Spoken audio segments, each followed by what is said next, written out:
Chapter 225. Gu Mingming lowered her head and gasped in surprise. Pushing the water bowl to one side, Gu Mingming stared at her own collarbone in shock for a moment. She reached out and rubbed her collarbone, then rubbed her eyes. She was sure that what she saw was not an illusion. A lifelike black wolf was standing on her collarbone, raising its head to howl at the moon. The combination was exquisite. Her collarbone was like a cliff, and the wolf was proud and aloof. Gu Mingming looked at the pattern on her collarbone and then at Elvis. She then lowered her head to look at her collarbone and then looked up at Elvis again. She repeated this many times. Gu Mingming suddenly frowned and said angrily, "You actually tattooed me while I was asleep?" Elvis did not know what tattooing meant, but he roughly understood that she was referring to the wolf totem on her collarbone. Seeing that she did not seem to like it, Elvis was actually very hurt. Not wanting her to see through his emotions, Elvis pretended to be calm and said, "This is a mating mark. You will have it after mating." Gu Mingming thought about it, and indeed it should not be a tattoo. Even if she was in a deep sleep, it was impossible for her not to know that a tattoo was so painful. Moreover, a new tattoo would need to swell for at least 10 days to half a month before it goes down. It was impossible for it to not hurt after being tattooed. So she smiled apologetically and said, "I was not fully awake and my brain is not working well. I was spouting nonsense, please don't mind me." Elvis forced the corners of his lips and said faintly, "It's not strange that you don't like it. After all, compared to a black wolf, you like snow foxes more." Gu Mingming almost bit her tongue. "Your new husband started discussing your ex-boyfriend with you in the East? Was he going to bring up the past?" Who said I don't like it? I like it very much. Look how cool it is." Elvis pulled Gu Mingming into his arms and gently rubbed the mark on her collarbone with his fingers. He said, "Although it is not on your heart, I am already very satisfied that it is here. After all, I initially thought it would be on your ankle or arm. I did not even dare to think that it would be so close to your heart." Gu Mingming also lowered her head to look at the wolf on her collarbone. Thinking that it was Elvis's incarnation, her heart warmed. She asked, "Don't you feel that you look very handsome standing here? I've seen Wolf King standing like that in movies. It's so domineering and mighty." Elvis caressed her collarbone and said, "As long as it's on your body, no matter where, I'm very satisfied." Gu Mingming leaned into Elvis's arms and watched as his fingers caressed her collarbone. She asked, "No matter where? The mating mark isn't in a fixed place?" Elvis held Gu Mingming's little hand and hugged her up. He kissed the side of her face and answered, "The position of the mark depends on how important a male is to a female. The closer the male was to the heart, the more the female liked him. In an ordinary family, the female was the core, followed by the first partner. The next position was determined by the position of the mark on the female's body. Basically, the closer the mark was to the heart, the higher the status. If a male could leave a mark on a female's heart, then even the first mate of the family would be wary of this male." Chapter 226. Gu Mingming sneaked a peek at Elvis. Although he hid it very well, Gu Mingming could clearly feel that he was actually a little disappointed in his heart, right? On the night of their wedding, anyone would not feel good to find out that he was not the one his wife loved the most. Gu Mingming turned around and faced Elvis face to face. She cupped his handsome face with both hands and stared straight into his eyes that were as blue and as deep as the night sky. She said word by word, "You know my views on marriage, right?" Elvis's heart was hit hard. Blood rushed to his head and he nodded his head slowly and stiffly. Gu Mingming retracted one of her hands and slowly touched the mating mark on her left collarbone. She said, "Although it is not branded on my heart, I feel that this is the most suitable place for it. Because in the future, everyone will be able to see our mating mark every day when I wear a dress. I want to announce to the whole world that you, Elvis, are my man and only mine. From today onwards, if anyone dares to have any ill intentions towards you, I will make sure that the hand that reaches out will not be able to return." Gu Mingming made a gesture of raising her hand and slashing it down. She even raised her head in a domineering manner. Elvis's heart had never been so warm before. Just because she said that he was willing to display this mating mark in front of everyone, to tell everyone that he was her male. Elvis smiled knowingly and hugged Gu Mingming's shoulders, pulling her back into his arms. Looking at her pressing the side of her face against his chest in an obedient and docile manner, his iron heart melted into a puddle of water. Lifting Gu Mingming's chin lightly, Elvis smiled faintly and said, "Indeed, if we want everyone to see it, it's not very convenient to put it on my heart." Gu Mingming smiled too. Actually, in the modern world, deep V's were very common, but for someone with a voluptuous figure like her, when others wore fashionable deep V's, she would look like a prostitute. As a result, she would usually wear a conservative big round neck, causing her voluptuous figure to look a little bloated under her clothes. This was also the reason why she did not even ask for the WeChat number of the swimming club's male god even though she had been drooling over him for a long time. She listened to the sales lady's recommendation and bought a bikini that accentuated her figure. She wanted to run to the swimming club to meet the Prince Charming. If that Prince Charming really came to flirt with her after seeing her bikini, then that Prince Charming's character would really be, haha. Luckily she had transmigrated here by accident, or else she would have become a dead man. Gu Mingming wrapped her arms around Elvis's waist and listened to his strong heartbeat. She suddenly remembered something and asked, Mingming Gu Mingming. Elvis did not understand what she was asking and replied with a single word. Gu Mingming straightened her body and checked Elvis's body carefully. But she could not find her own mark, so she asked, Where is my mark on your body? Why can't I see it? Elvis rubbed Gu Mingming's little head and said, Silly girl, a male's body will not leave a female's mark. What? Gu Mingming thought to herself that it was not fair. Other people's wedding rings came in pairs and she had never heard of couples' tattoos that only belonged to one person. Why was it that in the beast world, something as important as the mating mark was only left on females? Gender discrimination. This was blatant gender discrimination. Aside from the topic. Chapter 227. Elvis had gradually gotten used to Gu Mingming's specialness. There were many common knowledge in the beast world that she did not know. Thus, Elvis enjoyed the warmth of hugging Gu Mingming while explaining, leaving the male totem on the female's body is for protection. When you meet with danger or difficulties, just hit this totem hard and I will be able to sense where you are. Then, I will immediately rush to your side to save you. Elvis used his finger to lightly point at the mark on Gu Mingming's collarbone and said, This is connected to here. Gu Mingming looked at her little hand being placed on his chest by Elvis and felt warmth in her heart. She smiled sweetly and lowered her head back into his arms. She placed the side of her face on the back of his hand and felt the warmth and peace of mind. Elvis used his other hand to hold Gu Mingming's shoulder gently and fixed the beast's skin on her body. He then continued, But if the male has the female's mark on him, the female will feel pain when the male meets with an accident.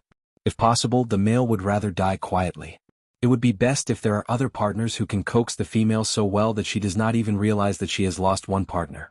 In this way she can always live a carefree life. Gu Mingming really felt that she had nothing to say. She looked at Elvis with an expression as if she had eaten tea and said, Then how sensitive are the females? How can they not know that their husband has died? Elvis smiled as he recalled the title that Gu Mingming had said. He had cheated her to call him that once before. Now, could he openly receive this title? Gu Mingming did not know what Elvis was laughing at. She elbowed him and said, What are you laughing at? I'm asking you a question. How can there be someone who doesn't know that her husband has died? Elvis hooked Gu Mingming's chin with his finger and said, That means, you have not used this title to call me before. Gu Mingming's mind was filled with the thought of a widowed female who did not know that her man had died. So, she could not keep up with Elvis's pace. She tilted her little head and looked at Elvis in a daze.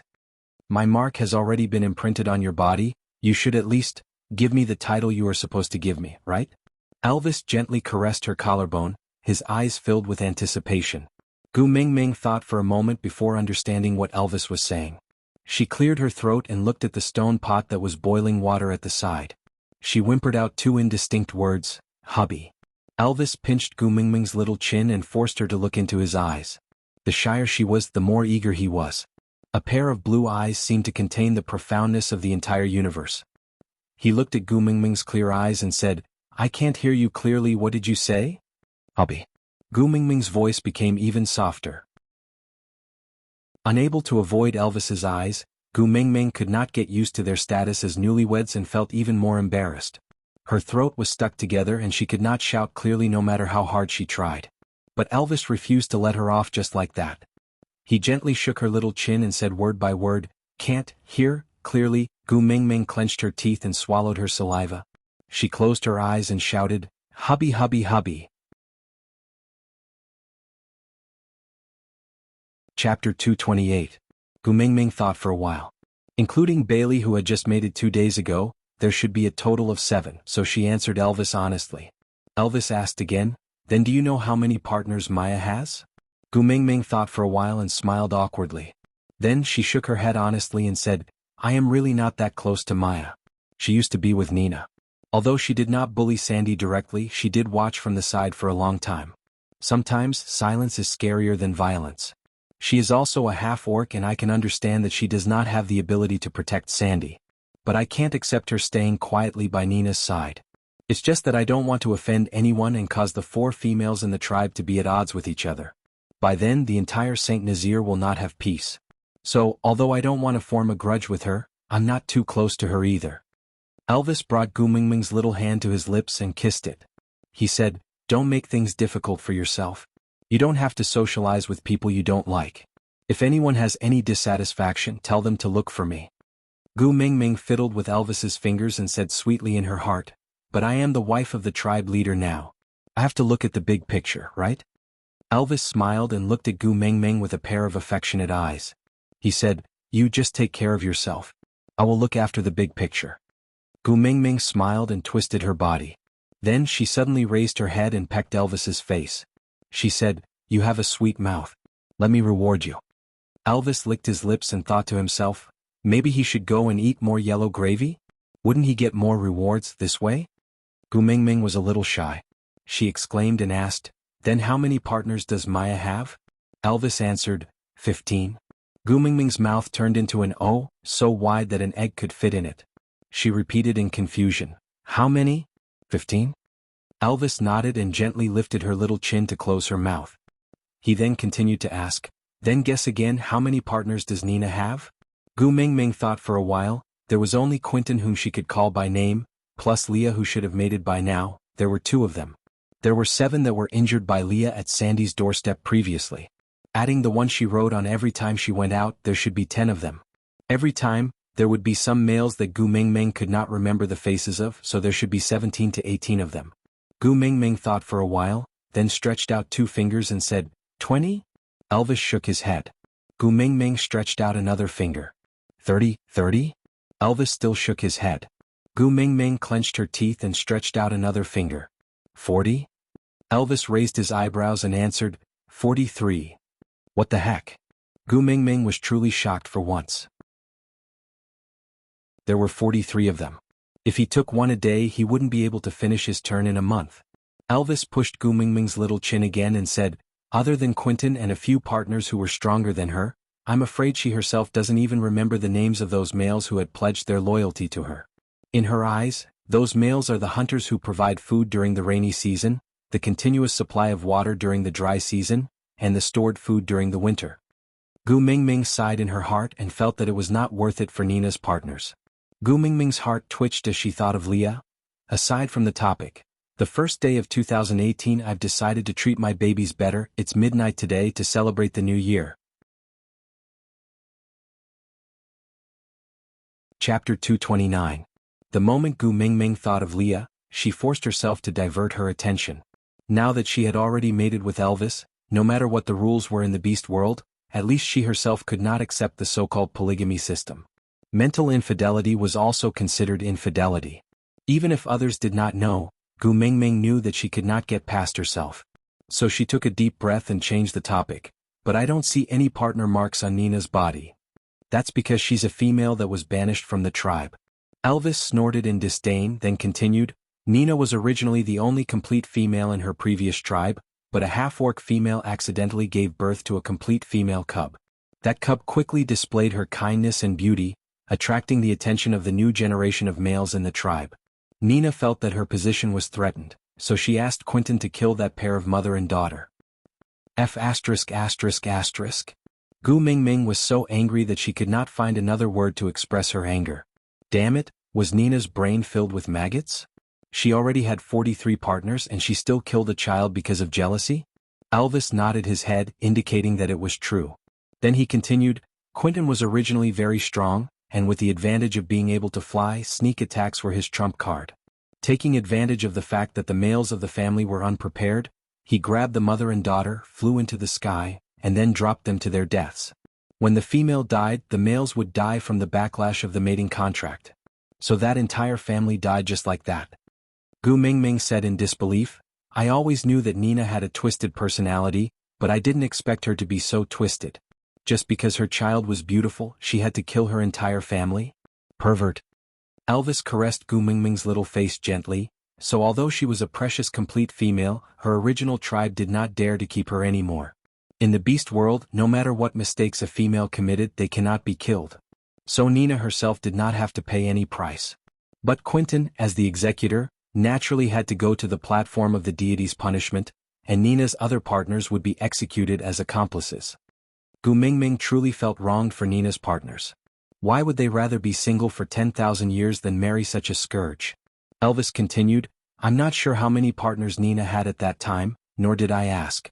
They only knew that the tribes which Doctor had consulted the beast deity and came to the conclusion that Nina would only be forgiven if her partner died in the same way as the half-orc female's male. Therefore, one of Nina's partners personally gave Nina the talisman water to wash away the mating marks, and watched her drink it without hesitation. Then they watched as the mating marks on her body disappeared bit by bit, and all of them rotted to death bit by bit. Until he turned into a pool of blood, the eyes of the partner who gave Nina the water talisman were still looking at Nina affectionately. His last words were, as long as you can live well, that's enough. Then why is Quentin all right? Gu Mingming asked. Because at that time, Quentin had not mated with Nina yet. Nina said that she would only accept Quentin into her family if he killed the mother and daughter for her. Aside from the topic, thank you to the little babies from Xiaoxiang Academy, Siki 924, Year 7107, QQA 97 Bob 2F. For the flowers and Wawa Little Frog for the comment votes. Thank you to the little babies who have been accompanying Susu in 2017. Thank you for despising me, ridiculing me and loving me at the same time. Chapter 230. Gu Mingming was so speechless that she did not know what to say.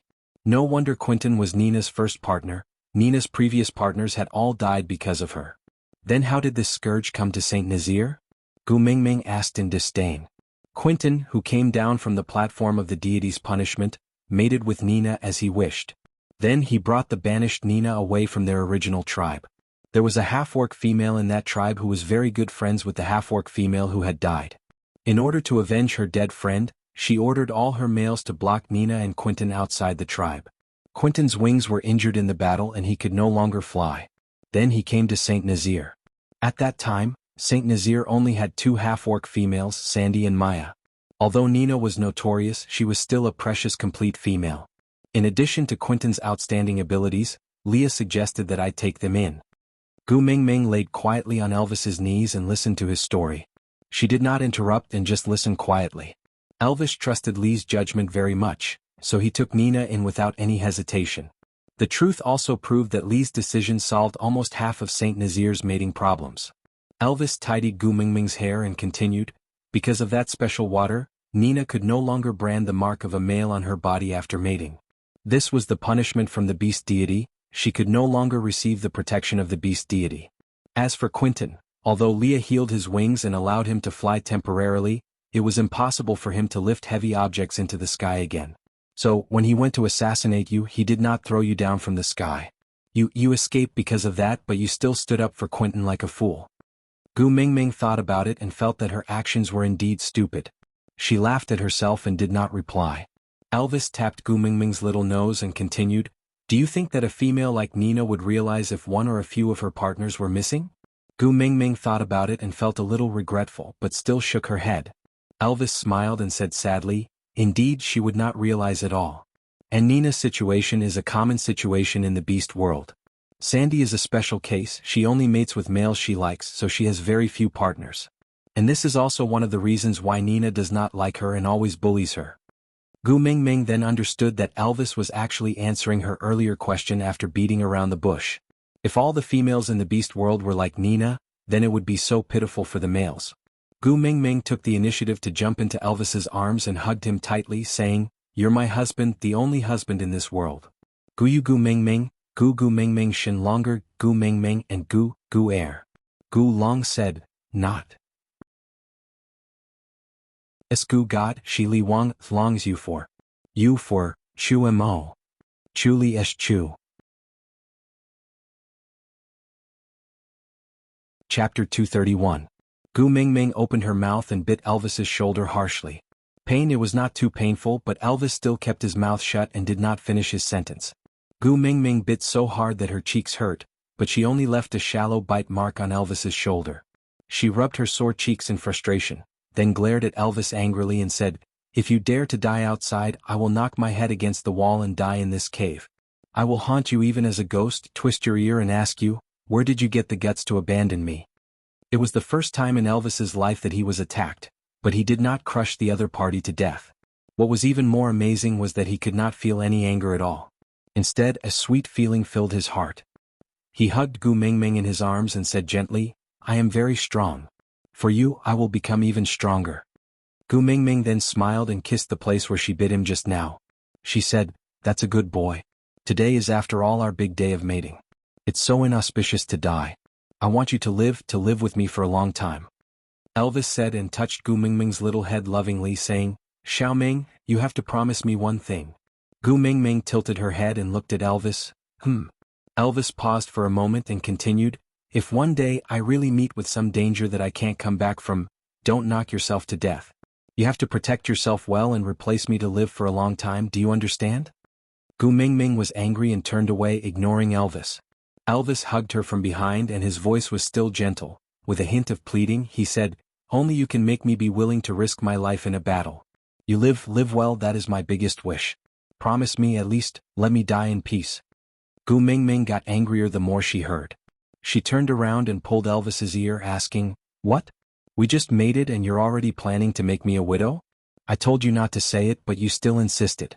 If I don't let you know how powerful I am, you'll think that I'm made of paper, right?" Elvis cooperated and cried out in pain, begging for mercy that he would never do it again. Only then did Gu Mingming let go. She looked at Elvis's reddened ears and rubbed them with heartache. "Are you stupid? Won't you run away if I pinch your ears?" Elvis held onto her little hand that was rubbing his ear and pulled it to his chest. Then he smiled and said, "But I don't want to leave you, not even one step." Gu Mingming smiled and leaned into Elvis's arms. Rumble rumble, a familiar yet awkward sound came from Gu Mingming's stomach.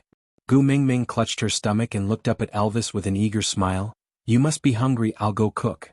Elvis did not stop Gu Mingming. With his appetite, the food Gu Mingming made could not fill him up. But he did not want to tell Gu Mingming about this because he could save more food for her.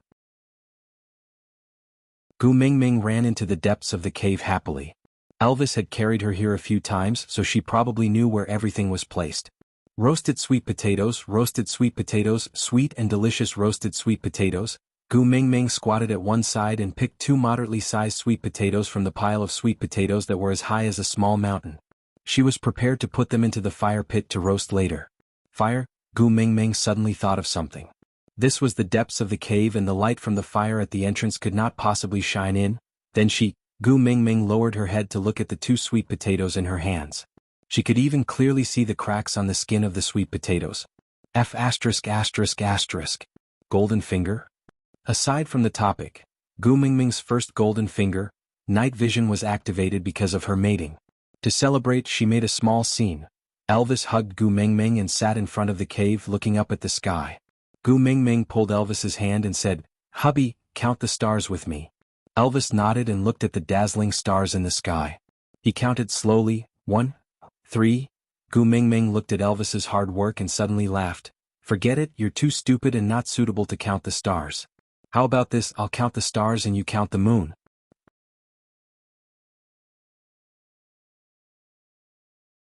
Chapter 232. Gu Mingming held a sweet potato in each hand and shouted loudly with her bare feet, "Ah!" She dragged her voice as she ran towards Elvis. Elvis was shocked by Gu Mingming's roar. By right, there should not be any danger in the cave, so why was she screaming so miserably? Elvis's actions were much faster than Gu Mingming's, so Gu Mingming had only taken a few steps when Elvis had already leaped in.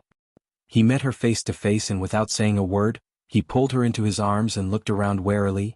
He was sure that this was his cave. There was no smell of outsiders in the cave, not even a bug. But Elvis looked at Gu Mingming suspiciously. She was holding back her big red face and staring straight at him. She held a sweet potato in each hand and gestured excitedly. "Xiaoming?" Elvis patted her back lightly, then took the big sweet potato from her hands and asked, "What's wrong?" Gu Mingming panted heavily and said with a grin, "Look, what's this?" Elvis did not understand but still answered honestly, "Sweet potato." Gu Mingming nodded her head excitedly and said, "Yes, this is a sweet potato." Elvis still did not understand what Gu Mingming was so excited about. He could only look at her quietly and wait for her to catch her breath before continuing. Gu Mingming pointed at the sweet potato at the side and said, "This is a sweet potato." Then she turned her head and pointed at the other side and said, "There's a pile of potatoes there."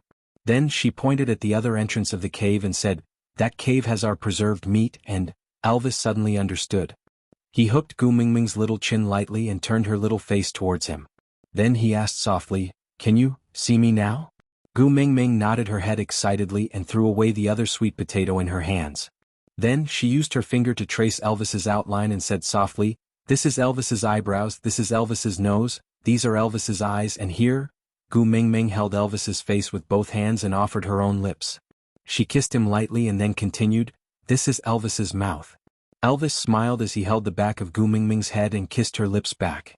He only released her after a long while. "This is the proof that you are the messenger of the beast deity," Elvis said. "What?" Gu Mingming did not understand. Elvis carried Gu Mingming with one hand and easily picked up the 2 sweet potatoes she had picked out with the other hand. He said while carrying Gu Mingming out, "Only the messengers of the beast deity can inherit special abilities from their partners." Gu Mingming's eyes lit up. Gu Mingming frowned, clearly unable to understand. Elvis continued to explain patiently, "Normally, although females are much weaker than males, they still have the usual abilities such as the ability to see in the dark, the ability to transform, the speed of running or the sharp claws and teeth. They had all the abilities they inherited from their sire, so they would not inherit their partner's abilities. On the other hand, the messenger of the beast deity is the exact opposite. You did not inherit any abilities from your father beast, so your body is like a vessel, still empty. You can inherit some of your partner's characteristics.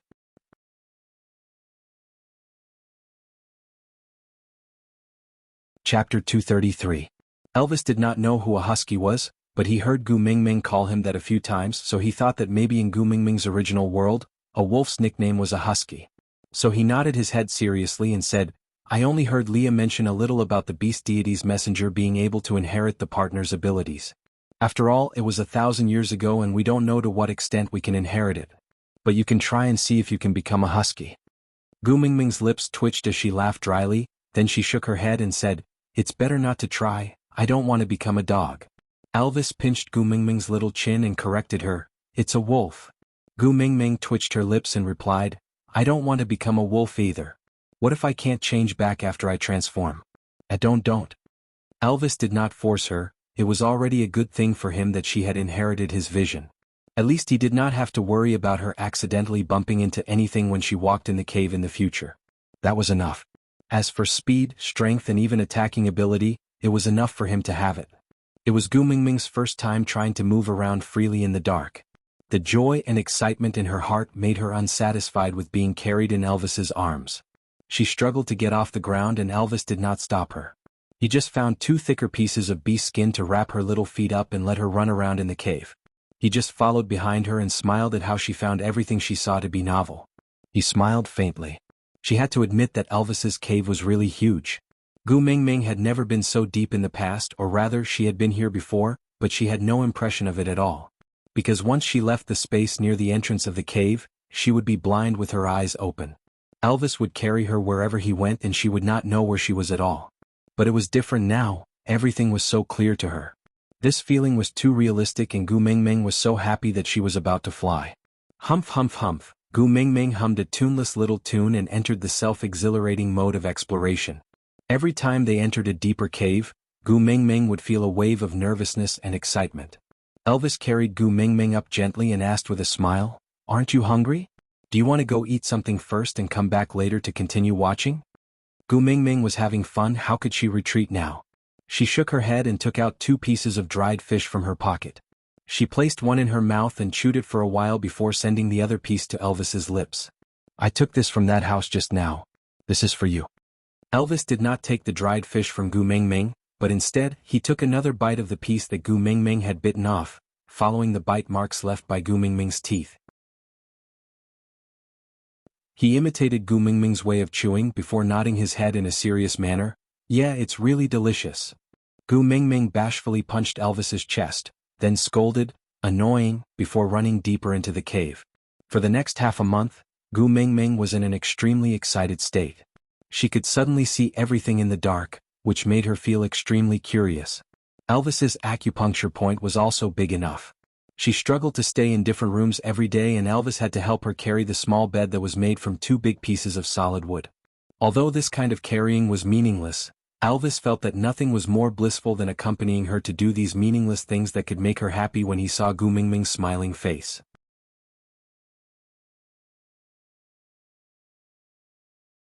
Chapter 234. Xiaomeng. Elvis laid on the side of the bed and circled Gu Mingming in his arms. His fingers brushed past her cheeks, full of love and cherishing. He hesitated for a moment before finally asking, "Can you sing a song for me too?" Gu Mingming smiled and nodded. Then she sat up and looked at Elvis. After thinking for a moment, she cleared her throat and sang, "I close my eyes and breathe next to your heartbeat. And now we are the only ones left on earth." The melody was melodious and every note carried Gu Mingming's sweet feelings at that moment.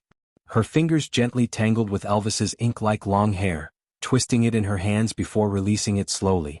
When she sang "Love you, love you, love you, we will always be together," she even paused and secretly kissed Elvis's lips before continuing to sing.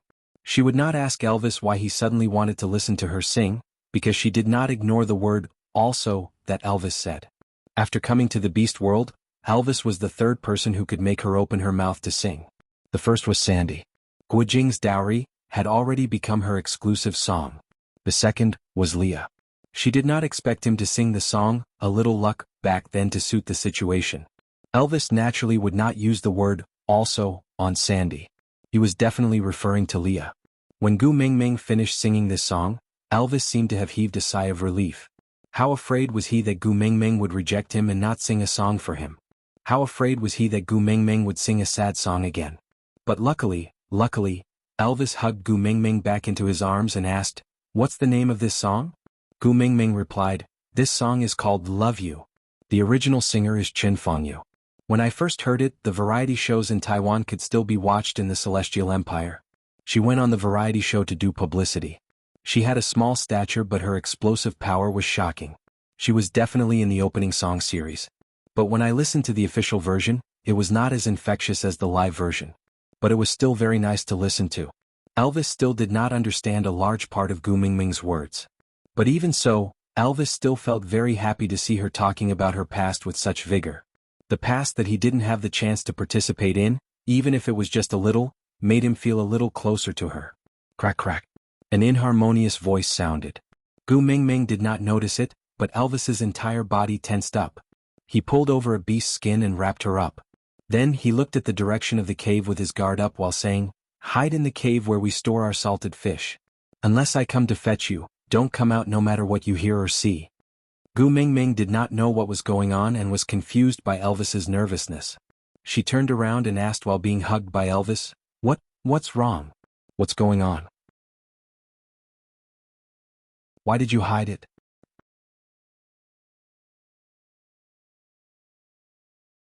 Chapter 235. Gu Mingming did not know what had happened, but she decided to trust Elvis. Thus, she wrapped herself tighter with the beast skin that Elvis had wrapped around her body and walked deeper into the cave. She sat at the place where the dried fish were stored and looked at the frozen dried fish in the cave. She then looked worriedly at the sealed entrance of the cave. She could see things in the dark, but her eyes were not X-rays. It was impossible for her to see what was happening on the other side of the sealed entrance. Fortunately, the cave was not completely silent. A loud sound made Gu Mingming shiver. She was familiar with this sound. It was Elvis's wolf howl. Could it be that Elvis had transformed to make such a sound? What was going on? Why did Elvis suddenly transform? Could it be that it was the 15th full moon night? Was Elvis's wild beast blood awakening? Or split personality? Just like in Seven of Me, where Elvis with a violent personality appeared. Just as Gu Mingming's thoughts were running wild, she heard a loud bang. It was as if something had landed heavily on the pile of soil that Elvis had used to seal the entrance of the cave. Gu Mingming's head buzzed. No, Elvis was not the only one outside. This was the sound of a fight. Didn't they say that the snow had sealed the mountain and no one would come out of their cave? Why would someone suddenly barge in? Gu Mingming was extremely worried. She laid on the pile of soil and used her hands to dig at the sealed entrance. She desperately wanted to know what had happened outside. The soil that had been frozen at an extremely low temperature was hard and cold. Gu Mingming dug until her hands were covered in blood before she managed to dig out a small hole that was the width of 2 fingers. Compared to the light, a gust of cold wind passed through the small hole faster. Gu Mingming endured the discomfort in her eyes and squinted at the small hole to look outside. 1, 2, 3, 7, 8, 9, 9 ferocious wild beasts were fighting with Elvis. They were entangling and biting each other, and there were already 2 to 3 deep wounds on Elvis's back that exposed his bones. His flesh was flipped outwards and blood flowed out continuously. His black fur was dyed red by the blood, looking hideous and glaring. Gu Mingming instinctively covered her mouth to prevent herself from making a sound. She knew that Elvis wanted her to hide in the cave of the salted fish so that he could use the smell of the salted fish to cover up her scent. And in this situation, if she appeared, not only would she not be able to help Elvis, she would also cause him to fall into a more passive and dangerous situation. Gu Mingming clenched her fists tightly and forced herself to calm down. She needed to think carefully about how she could help Elvis. At the other end of the hole, Elvis bit onto the hind leg of one of the enemies. With a forceful shake of his head, he tore the leg off the wild beast's body. Blood sprayed all over Elvis's face, making him look like a ferocious demon that crawled out from hell. The other party did not have the slightest bit of fear towards his partner's attack. Instead, he quickly replaced his position and continued to trap Elvis firmly in the middle.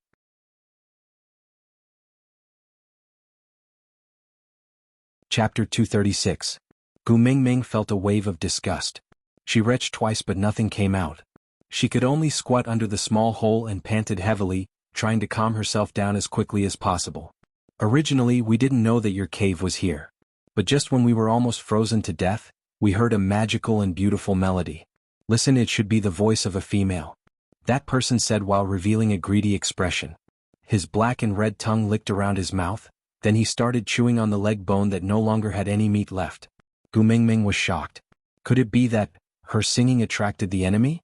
Gu Mingming really wanted to slap herself to death. Why did she have to sing for no reason? Even if Elvis wanted to listen, she could just lie beside his ear and sing quietly. Why did she have to sing so loudly? Was it to show off her voice? Look at this, you've brought disaster upon yourself. At the same time, Elvis had already bitten off the throat of another wild beast.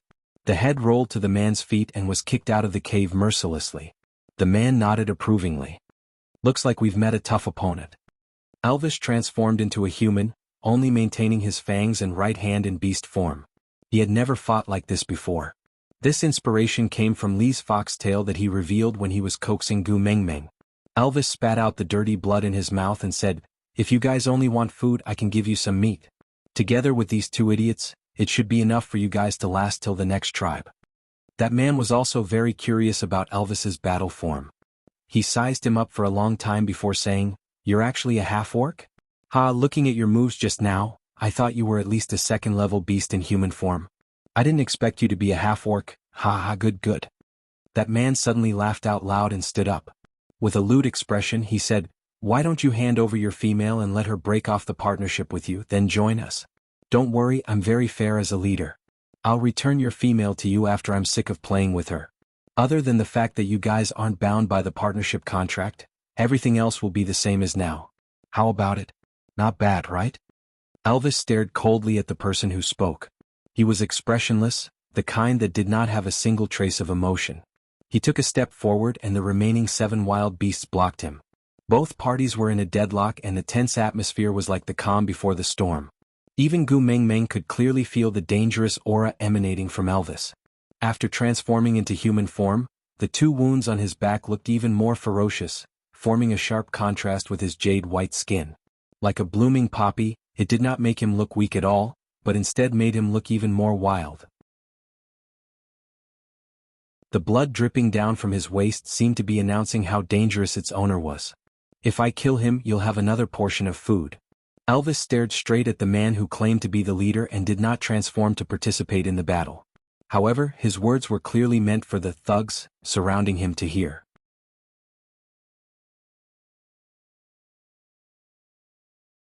Chapter 237. The 7 wild beasts surrounding Elvis exchanged glances and slowly took half a step back. This meant that they had reached an agreement. Elvis glanced at them and nodded to express his approval. Then he slowly walked towards the man who claimed to be the leader. That man also threw away the leg bone he was chewing halfway and stood up to stretch his neck. He was still smiling in an extremely disgusting manner. Gu Mingming swore that she had seen so many television dramas, but she had never seen an antagonist with such a repulsive face like this fellow. Sure enough, there was a difference between a real bad guy and a fake bad guy. Interesting. The man shook his head and transformed into a huge tiger, pouncing towards Elvis with a roar. Elvis dodged the tiger's attack sideways, and at the same time, he used his sharp claws to attack the tiger's abdomen. The tiger seemed to be prepared for it. Its tail, which was as thick as an arm, curled around Elvis's arm and swung it. The half of its body that was stretched out actually stepped on the wall and spun back, blood spurting towards Elvis's face. Elvis's lips curled up and he actually smiled. The tiger knew that things were not good, but it could no longer stop. Because it was not his tail that had wrapped around Elvis's hand, but Elvis's hand that was tightly grabbing onto his tail. He actually sent his own tail into his opponent's hand. A second before the tiger got close to him, Elvis lowered his body and transformed his entire head into a wolf. He opened his mouth and used his sharp fangs to lock onto the tiger's throat.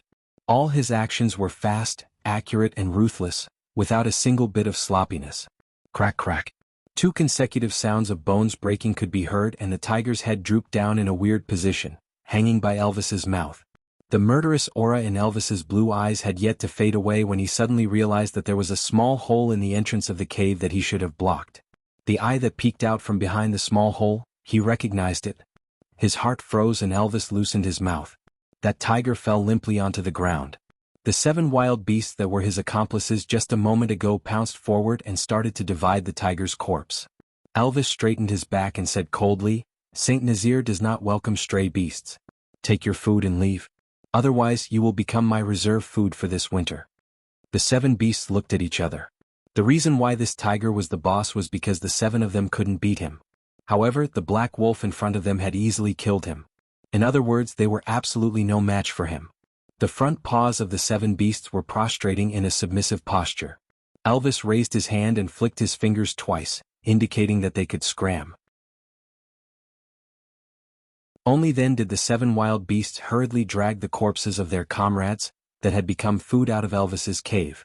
Accompanied by the howling of the storm, the sounds of the wild beasts fighting for food gradually faded away.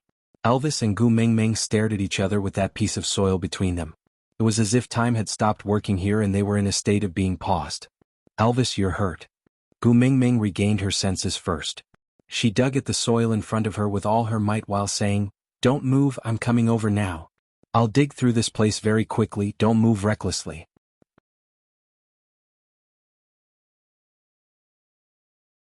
Chapter 238. Gu Mingming wrapped her arms around Elvis's waist and felt a wave of warmth in her hands. Her eyes teared up and she said in a sobbing tone, You're hurt? Elvis hugged Gu Mingming tightly, who was trying to break free from his embrace, so hard that he could not help but tremble. After a long while, he said in a voice that sounded like hot sand grinding against iron, "Don't leave me." Gu Mingming could not break free and was so anxious that she started crying. She stomped her feet and wanted to punch Elvis but was afraid of touching his wound, so she just waved her hands and said, "Are you an idiot? I'm already yours. Where else can I go? Let me go and let me see your wound." Elvis's body stiffened. He carefully held onto her shoulders and looked into her eyes. "Just now, you saw me kill that stray beast, right? Which one?" Gu Mingming was anxious to see the injuries on Elvis's back, but Elvis refused to let go no matter what. Gu Mingming was so anxious that she jumped up and down. I saw it, I saw all 3 of them." "You aren't afraid?" Elvis's expression was as if he was treading on thin ice, his blue eyes filled with uncertainty. Gu Mingming looked at Elvis as if she was looking at an idiot. "If you don't kill them, they will kill us. I'm not Tripitaka. I don't have the hobby of improving the food of demons. Don't you think I'm cruel?" Elvis was surprised by Gu Mingming's answer. He clearly remembered how she cried when she saw others injured and bleeding on the day of her coming-of-age ceremony when Leah was guarding the tower. He knew that she did not like violence, did not like killing, did not like blood. But she had just witnessed that cruel and bloody scene with her own eyes. The moment he met her eyes through the small hole, his heart suddenly tightened. He could almost see Gu Mingming's face of disgust, and he even felt that she might leave him because of this. But she said, "If you don't let me check the wound, do you believe that Lil Miss is crueler than you?" Gu Mingming steeled her heart and stepped on Elvis's foot, twisting her foot with force, saying, "Let me tell you, when I get angry, even I am afraid of myself. Hurry up and let go of me. I want to check your wound." Gu Mingming's little strength was nothing to Elvis. However, his heart was so warm. Gulp. Gulp. A resurgent heartbeat came from his left chest, and Elvis felt the blood that had congealed start to flow again. Hugging her tightly in his arms, he took a deep breath and said, "Xiaoming, thank you." "Thank you." With that, Elvis's body suddenly went limp and he slid off Gu Mingming's body. Gu Mingming wanted to catch Elvis, but she did not have enough strength. The most she could do was to slow down his fall to prevent a second injury. "Elvis? Elvis, how are you? Don't scare me." Gu Mingming patted Elvis's face, but he did not react at all. What to do? What to do? Gu Mingming was so anxious that she was going around in circles. She should not have learned human resource management in the first place. She should have gone to a nursing school to learn nursing.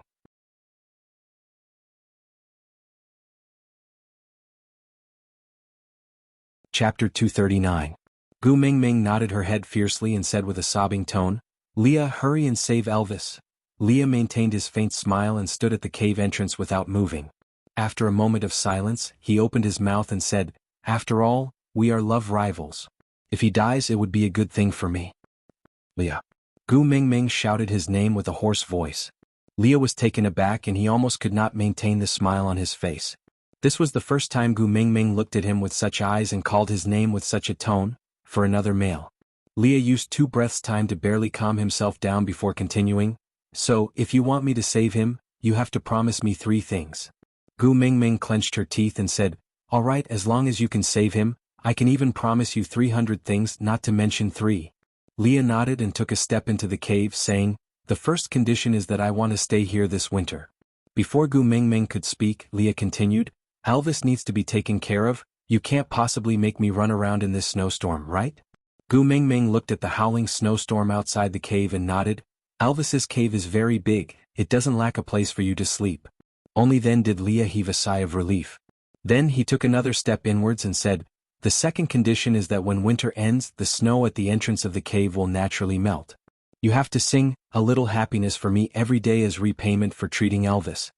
Gu Mingming wanted to reject him. She knew what this song meant to both of them. Leah had already mated with Nina and she was already Elvis's woman. Was it appropriate for her to sing this song now? What was the point?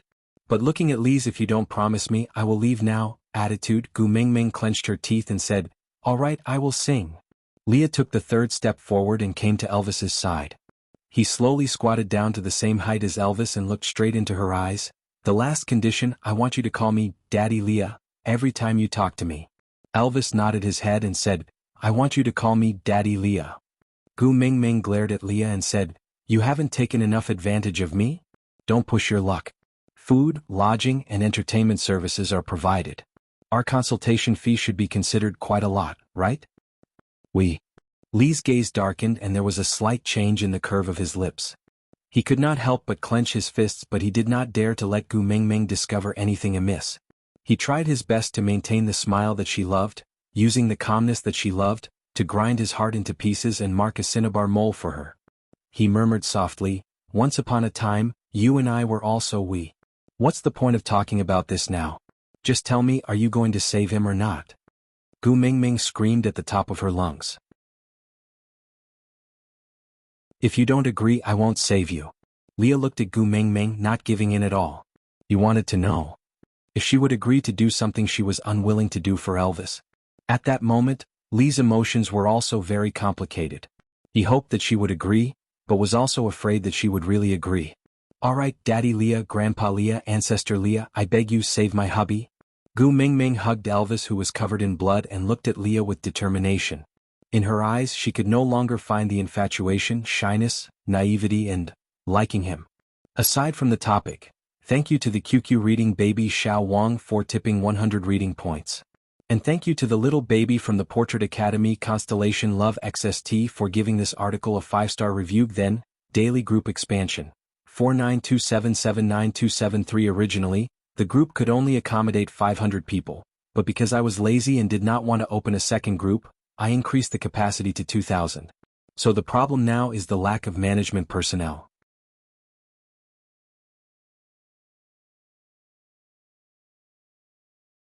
Chapter 240. Leah did not speak, not because he did not want to, but because he could not open his mouth. These days all he could think about was reuniting with Gu Mengmeng. He endured every long and difficult second, even guarding outside the cave for Elvis and Gu Mengmeng's mating. He could clearly hear her every moan, every cry of pain, and every time she felt pleasure. That was undoubtedly a form of torture. The only belief that supported him was that Elvis had finally become her first partner, so he could return to her side. As long as she was willing to nod her head, as long as she still wanted him, he could be with her forever. But the reunion that he had fantasized about countless times had never been like this. Her eyes could no longer reflect his image. Her expression was only one of rejection and resistance. That Daddy Leah, that disturbed his heart in his dreams at night, was now like a sharp sword stabbing into his chest. The pain was nothing more than that. Leah suppressed his discomfort and checked Elvis's wound carefully, then did emergency treatment. He could clearly tell from Gu Mengmeng's expression how much she cared about Elvis. If Elvis had any intentions, he would undoubtedly lose her, forever and completely lose her. That night, Gu Mengmeng curled up beside Elvis and fell asleep. As for Leah, he sat quietly by their bedside for the entire night. The next day, Gu Mengmeng's first reaction when she woke up was to touch Elvis's forehead. Only after confirming that he did not have a fever did she secretly heave a sigh of relief. She carefully lifted up the beast's skin and looked at the hideous wound on Elvis's back. The blood had stopped flowing and the wound was showing signs of healing. There was no infection, thank God. Gu Mengmeng was about to boil some water to wash up when she saw Leah slowly walking in from the space near the entrance of the cave where Gu Mengmeng and the rest used to stay. He leaned against the wall and said, "I've prepared the water for you to wash up. I've made grilled fish and potato soup for breakfast. Go eat some to fill your stomach first in case you fall sick again before Elvis wakes up."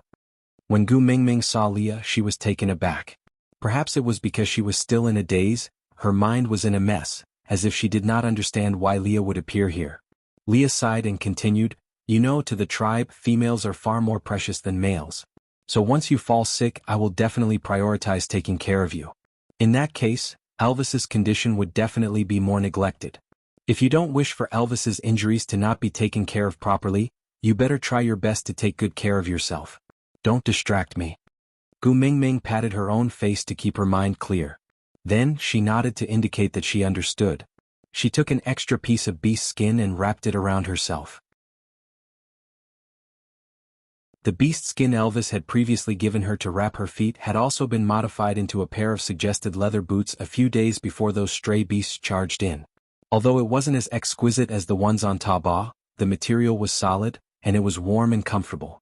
Gu Mengmeng turned sideways and walked past Leah. From the start to the end, she did not say a single word to Leah. In the end, she was still unwilling to call him Daddy Leah, right? Not long after, Leah heard the sound of Gu Mengmeng washing up, followed by the sound of her eating. The corners of his lips curved upwards. Luckily, she did not reject the food because he was the one who prepared it. Leah slowly slid along the side of the bed and sat on the floor.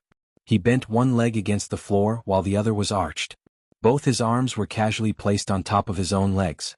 His gaze was fixated on the spot where Gu Mengmeng had just walked away from. With his back facing Elvis, he muttered, "Congratulations, you've leveled up."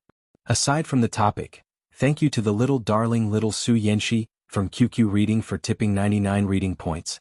And thank you to the little darling G9 Heng from Xiaoxiang Academy for tipping the recommendation votes. Thank you to everyone for using all kinds of methods to support Susu. I have seen every message you left and I will remember every tip you gave me.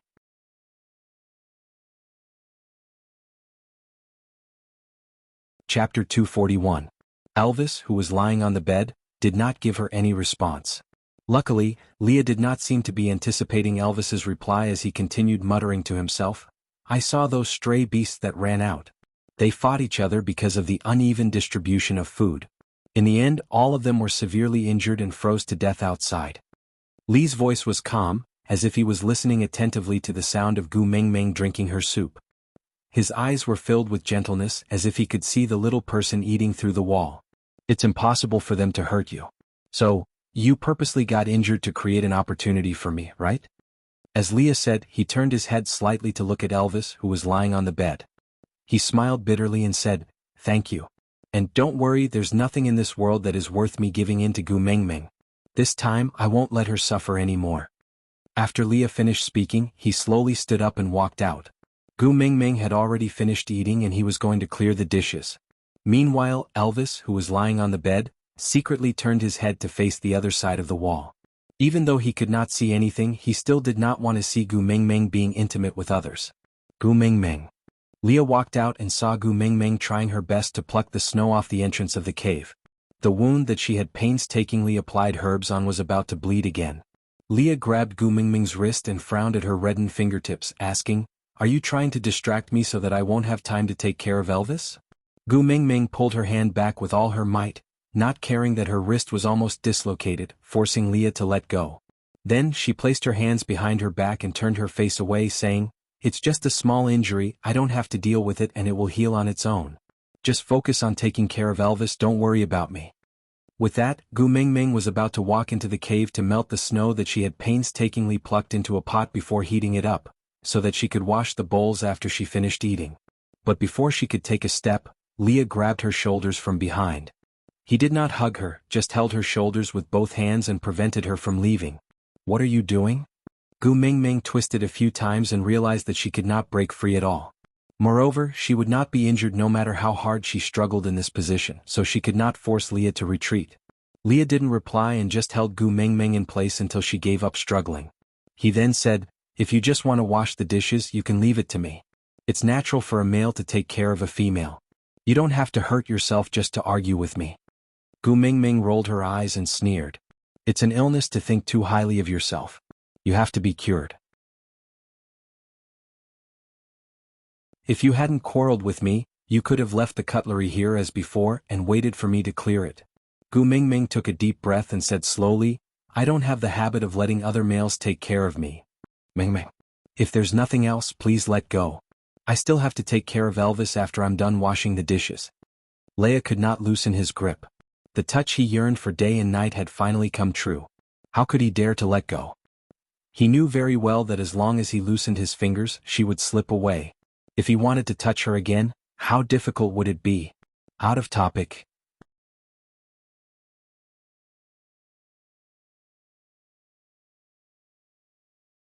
Chapter 242. Leah said with a trembling voice, "In my name, I swear to the beast deity that I will pledge my loyalty to you for the rest of my life. From today onwards, only you are my deity, my life, my everything." Gu Mingming's body was so stiff that she could no longer move. Even breathing became difficult, let alone struggling. She thought that she had shed enough tears for Leah, she thought that she would not cry for him anymore. But at this moment, her eyes were still red. Leah slowly inched forward until he finally filled her in his arms again. That warm touch made him feel as if his skin was scalded. Pain, suffocating pain. The blood in his entire body seemed to have frozen at that moment. His eyes, ears, mouth and nose, all his senses were focused on her tiny figure and nothing else. Leah buried his head into Gu Mingming's neck, his voice trembling uncontrollably. No matter how much he wanted to maintain her loving smile, he could not succeed in the end. "Do you think that the words I said back then were all fake? I have never been someone else's male, never. Gu Mingming, I beg you, at least take back this sentence, all right?" Gu Mingming stubbornly wiped away the tears on her face and stepped on Lee's foot forcefully, trying to force him to let go. Leah snorted, but his hands did not move at all. He was still hugging Gu Mingming tightly, stubbornly refusing to let go. Gu Mingming trembled and took 2 deep breaths before forcing herself to speak again. She said word by word, "It no longer matters to me whether you are someone else's male or not. Because I'm already someone else's female. This is a fact that cannot be changed." Bang. Every cell in his body was frantically transmitting the message of pain. Lee's instinct to seek advantages and avoid disadvantages made him want to turn around and escape, but it was as if his legs were rooted to the ground and he could not move an inch.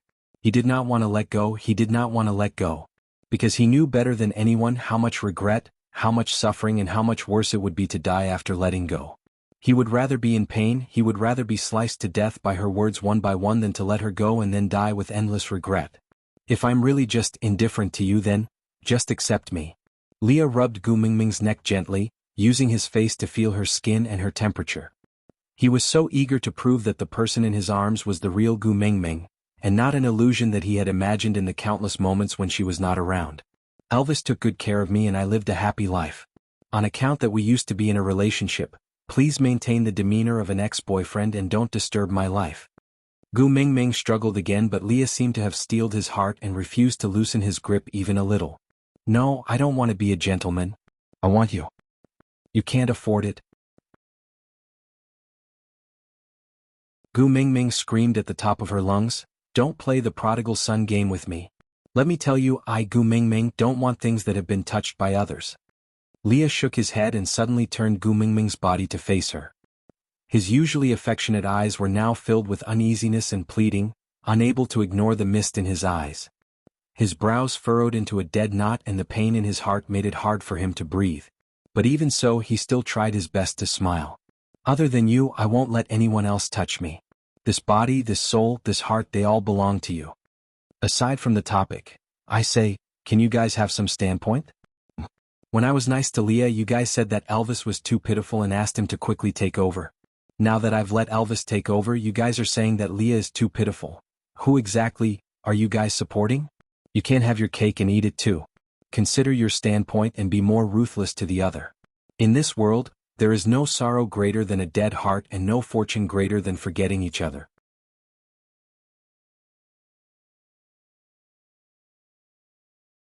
Chapter 243. The last time Nina hugged my waist, I have already burned the beast skin dress that she touched. If you still feel that it's dirty, I will peel off this layer of skin from my waist, alright? As Leah spoke, he retracted one hand from Gu Mingming's shoulder. Then he made his fingernails grow long and sharp in front of Gu Mingming, reaching towards his abdomen without hesitation. Gu Mingming did not suspect that Leah was lying to her at all. She knew very well how crazy and uncontrollable the males in the beast world could do for females. Almost without thinking, Gu Mingming had already grabbed onto Lee's wrist with both hands, preventing him from hurting her. Leah suddenly smiled. His smile was so joyful and humble. Tears welled up in his eyes as he asked carefully, you still feel heartache after all, right? You lied to me when you said that I don't care, right? You purposely gave me the cold shoulder, ignored me and made me feel sad just to punish me, right? Gu Mingming turned her head to the side and did not look at Lee's expression. Looking at his face that was close to despair, she did not know how long she could be tough for. She wanted to retract her hand, but Leah held on to it. He took a deep breath and slowly transformed his white and fluffy big tail. He carefully wrapped it around Gu Mingming's waist and pulled her towards him. With his two empty hands, he held onto Gu Mingming's hands with one and lifted her chin with the other. That pair of narrow and affectionate eyes stared straight into Gu Mingming's pupils. The deep emotions in his eyes swept over like the ocean, not allowing her to escape. Don't blame me, don't hate me. Completely erasing me from your memory as if we had never met before, is the cruelest way for you to punish me, right? Leah slowly placed Gu Mingming's hand on his left chest. He held back his tears and said, I know I did wrong, I should accept the punishment. But Gu Mingming, my heart hurts so much, it really hurts so much. Let's change the punishment method, alright? Gu Mingming bit her lower lip and refused to speak. Because she used too much force, her lips started bleeding. Leah was extremely flustered. In a moment of desperation, he kissed Gu Mingming's lips, using his tongue to pry open her pearly white teeth and replace her lower lip. Blood, wantonly mixed together, it was not clear whether it was hers or his. The pain that came from the tip of his tongue was unbearable, but how could it compare to watching her hurt him? If this was the new punishment she decided to bestow upon him, he would gladly endure it. Leah kissed until Gu Mingming's tears flowed down her cheeks and burned his skin. Leah slowly released Gu Mingming's lips and looked at her bloodshot eyes from crying. She was staring straight at him, but he could no longer see any trace of adoration in her eyes. I kissed you without permission, I apologize. Gu Mingming did not wait for Leah to finish and gave her answer without hesitation. Leah lowered his gaze slowly. His sadness had already exceeded the limits of what he could endure. No matter how hard he tried, it was impossible for him to pretend that nothing had happened. Leah was silent for a long time. Mingming, I don't want to apologize. I want to confess. I love you more than anything. Don't abandon me, okay? Gu Mingming struggled with all her might and successfully shook off Lee's hand. But her waist was still circled by Lee's big tail and she could not break free. She placed her hands by her sides and looked straight into Lee's eyes. I, Gu Mingming, am not a toy that you can have and throw away whenever you want. You were the one who abandoned me back then, so don't pretend to be hurt now. If you really love me that much, you shouldn't have abandoned me back then. Aside from the topic, thank you to the little darling from Xiaoxiang Academy, Roman Chamomile, for your evaluation votes. Then I saw some readers say that I spouted too much nonsense in the author's words, so I tried my best not to be long-winded.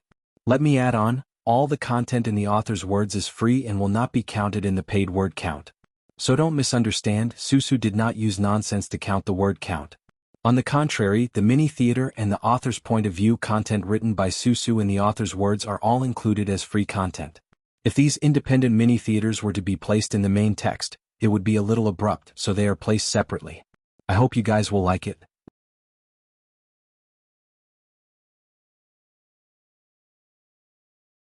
Chapter 244. Gu Mingming squeezed every word out through her clenched teeth. She pointed at the large tail wrapped around her waist and said coldly, "Let go of me or else I have 10,000 ways to make you regret." Such as? Leah calmed down when he saw Gu Mingming's furious look. He was not afraid of her arguing or throwing a tantrum. Even if she wanted to kill him to appease her anger, he was willing to let her dig out his heart and liver. What he was afraid of was that no matter what he did, Gu Mingming would not have any reaction, as if he was no longer important. The fact that he still had the ability to make her angry was already a huge piece of good news. Gu Mingming had to admit that it was just a vicious remark that she blurted out. But after being teased by Leah, she had no choice but to come up with a plan to make him believe that she would really do something crazy. Gu Mingming suddenly laughed coldly and said, "For example, destroying your beloved tribe, hurting your beloved female, toppling everything you care about except letting you live well. With me around, no one can hurt my beloved female." Leah caressed Gu Mingming's face gently and said with utmost tenderness, "Even if it's you, you can't." Gu Mingming slapped away Lee's hand that was caressing her face and said, "Don't say that you love me because you're not worthy." Leah did not say anything and just looked at Gu Mingming quietly. Seeing that she did not continue, he then slowly said, "But, even though I know I'm not worthy, I still love you." Gu Mingming's heart went numb. She did not know whether she was still in love or not behaving like a woman, but no matter which one it was not something she could accept. Taking 2 deep breaths, Gu Mingming tried her best to extricate herself from this atmosphere that Leah had made look like the breakup arena. Gu Mingming looked at Leah and tried her best to speak in a calm tone. "I let you stay in the cave to treat Elvis, not for you to tease me. If you treat me like this again, please leave." She chased him away. Leah was taken aback. In the past, Gu Mingming had always stuck to him and would pounce on him whenever she saw him. Even when he went to Nina's house and did that act to make her sad, she still begged him to go home when she saw him. But now, she wanted him to leave? Leah knew that he might have forced Gu Mingming too hard today. She laughed at herself. Leah, who was the best at scheming people's hearts, actually lost his sense of propriety one day. Lowering his head, Leah finally let go of his tail and said with some grievance, "At first I only wanted to help you wash the dishes." Gu Mingming looked at the cutlery that had long fallen to the ground. She turned around and said, "You can wash it if you want, it's just this once anyway. I won't eat anything you cook in the future." With that, Gu Mingming turned around and went deep into the cave to look for Elvis. Looking at Gu Mingming's back view, Leah suddenly lost all his energy. He sat cross-legged on the ground and hugged his large tail. After staying silent for a long time, he sighed and said, "Looks like you have also fallen out of favor. She used to like you so much, but now she doesn't even want to look at you. It's me that implicated you." On the other hand, Gu Mingming curled up in Elvis's arms and buried her head into his chest. She started sobbing secretly and pulled Elvis's ear with one hand. However, she did not bear to use too much strength and could only complain while crying, "Why aren't you waking up? I really, really need you now. Why aren't you waking up to accompany me? Aside from the topic, why don't you let Leah come back every day? When I let him come back, you all cry, make a fuss and send me razor blades."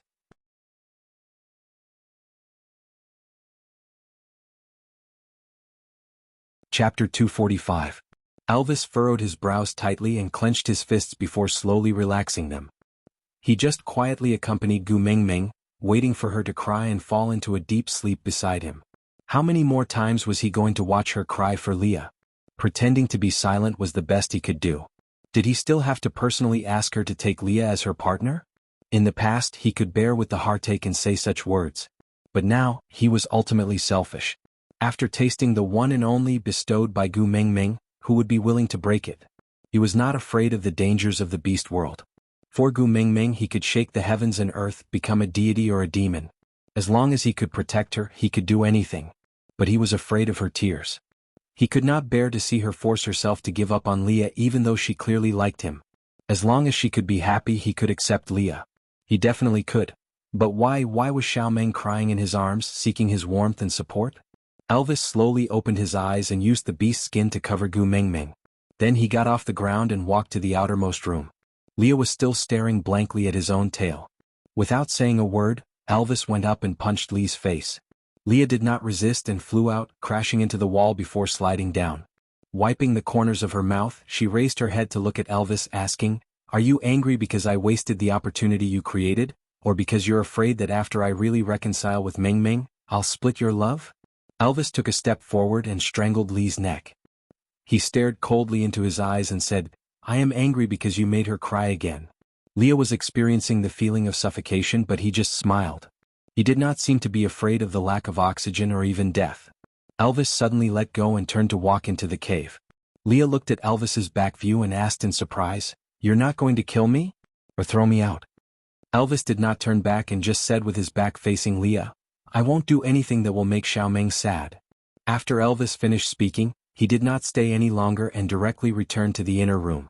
He started a fire and set up a pot of ginger soup. He also wanted to be like Leah and make lots of delicious food for Gu Mingming, but his talent was limited and he really could not do anything. This was the only recipe that he would not mess up. Compared to the leftovers he saw outside just now, it seemed a lot shabbier, but this was the best thing he could prepare for Gu Mingming.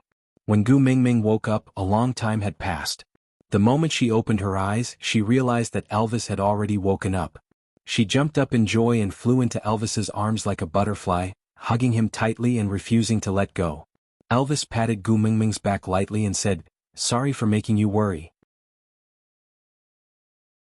Gu Mingming shook her head and said, "As long as you are fine, I will be thankful. I don't care about anything else as long as you are fine." Elvis's heart felt warm and guilty at the same time. Did he make Xiaomeng worried because he pretended to be unconscious? What a pity, his difficulties were not worth mentioning. The energy I stored in third level was too much, so I lost control when I was leveling up. My body could not withstand the explosive energy, so I fainted. Actually, it's fine. Look, aren't I fine now? Aside from the topic.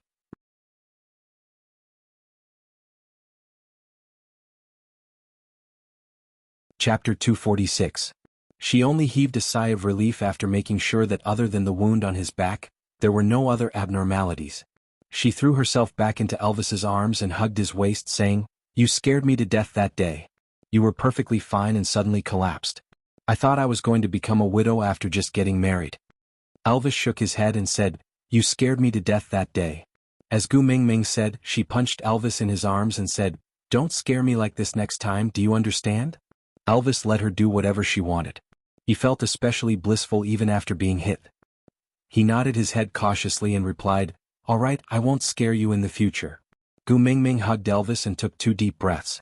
Then she suddenly remembered that Leah was still outside.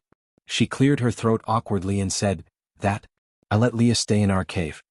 Before Elvis could interrupt, Gu Mingming had already sat up straight like a spring. She looked into Elvis's eyes and continued explaining in a flustered manner, "Don't misunderstand, it's not what you think it is." Elvis was taken aback and asked with a smile, "What I think?" Gu Mingming choked on her words. She pursed her lips and said, "No matter what you think, it's not what you think." Elvis smiled and nodded his head, indicating that he understood. Gu Mingming held Elvis's hand and said seriously, "You were unconscious that day and covered in blood. I was terrified and was especially worried that you wouldn't wake up. I was also afraid that those weird fellows would return. I was really helpless." Then, at this moment, Leah appeared at the entrance of the cave. "He agreed to treat you on the condition that he stays in our cave until spring. I thought that there was no reason for him to risk his life in the wind and snow to do something for us, so I agreed. That's all, really, there's nothing else. I always believe in Xiaomeng's words." Elvis held Gu Mingming's hand and gently caressed her uneasy face. She definitely did not know how guilty she looked. She was obviously speaking the truth, but she could not make it seem as though it was a matter of course. Gu Mingming asked carefully, "You aren't angry?" Elvis asked back, "Why should I be angry?" Gu Mingming twisted her fingers and said, "It's the matter of making the decision to let Leah stay in our cave." Elvis's heart warmed and he smiled. "The two of us have already made it, so strictly speaking this cave is yours. You can let whoever you want to stay in and chase whoever you want to leave. No one has the right to question your decision, not even me." Gu Mingming tilted her head and asked, "Who says I can't?" As a couple, everything had to be discussed. If you feel uncomfortable, of course you can say it. It was my fault to let someone else stay in my house. If it were me, I would definitely feel uncomfortable. I can understand if you are angry, but can you not be angry for too long? It was really a special situation back then. Elvis pulled Gu Mingming's little shoulders and looked straight into her eyes, saying, "I'm not angry, really not." This time it was Gu Mingming's turn to be confused. She tilted her head and looked at Elvis, asking, "I let my ex-boyfriend stay at my house, and when you were unconscious, aren't you angry? Aren't you afraid that he's your next-door neighbor?" Next-door neighbor? Elvis did not understand. He was very sure that there was only his cave in his territory. Next door seemed to be the cave for storing dried salted fish. Was the salted fish nicknamed next-door neighbor Old Wang? But why should he be afraid? And even if it was salted, Leah was a salted fox. Why would he be a salted fish? I don't understand. I don't understand, aside from the topic.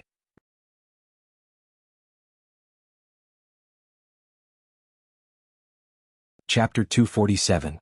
Gu Mingming rolled up her sleeves and said angrily, "Let me ask you, what if I lose control and pounce on Leah when you are unconscious? Aren't you worried at all?" Elvis thought for a while and shook his head, replying seriously, "If you want to keep him as your partner, I will support it. You don't have to worry that we won't get along well because we have been adapting to this kind of life since a long time ago, so, if you like him—" "Wait a minute." Gu Mingming looked up and made a stop gesture.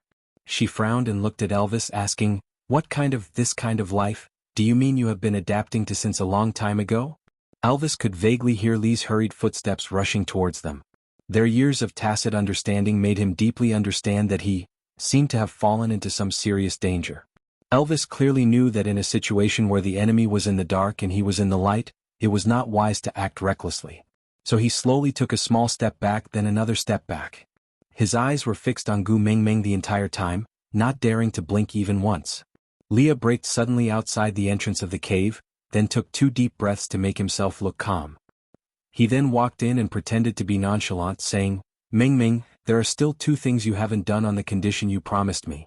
Gu Mingming's lips curled up and she sneered, "Are you here to save the situation? This is this kind of life that you two have practiced and practiced?" Leah looked at Elvis, who was still in a daze and did not know what he did wrong. He really felt a heart-wrenching feeling of mourning for his misfortune and being angry at his incompetence. Taking a deep breath, he smiled, "Since when did we practice anything? It's just that Elvis is the tribe leader and I am the witch doctor, so we spend more time together, so naturally we are partners who have a better rapport."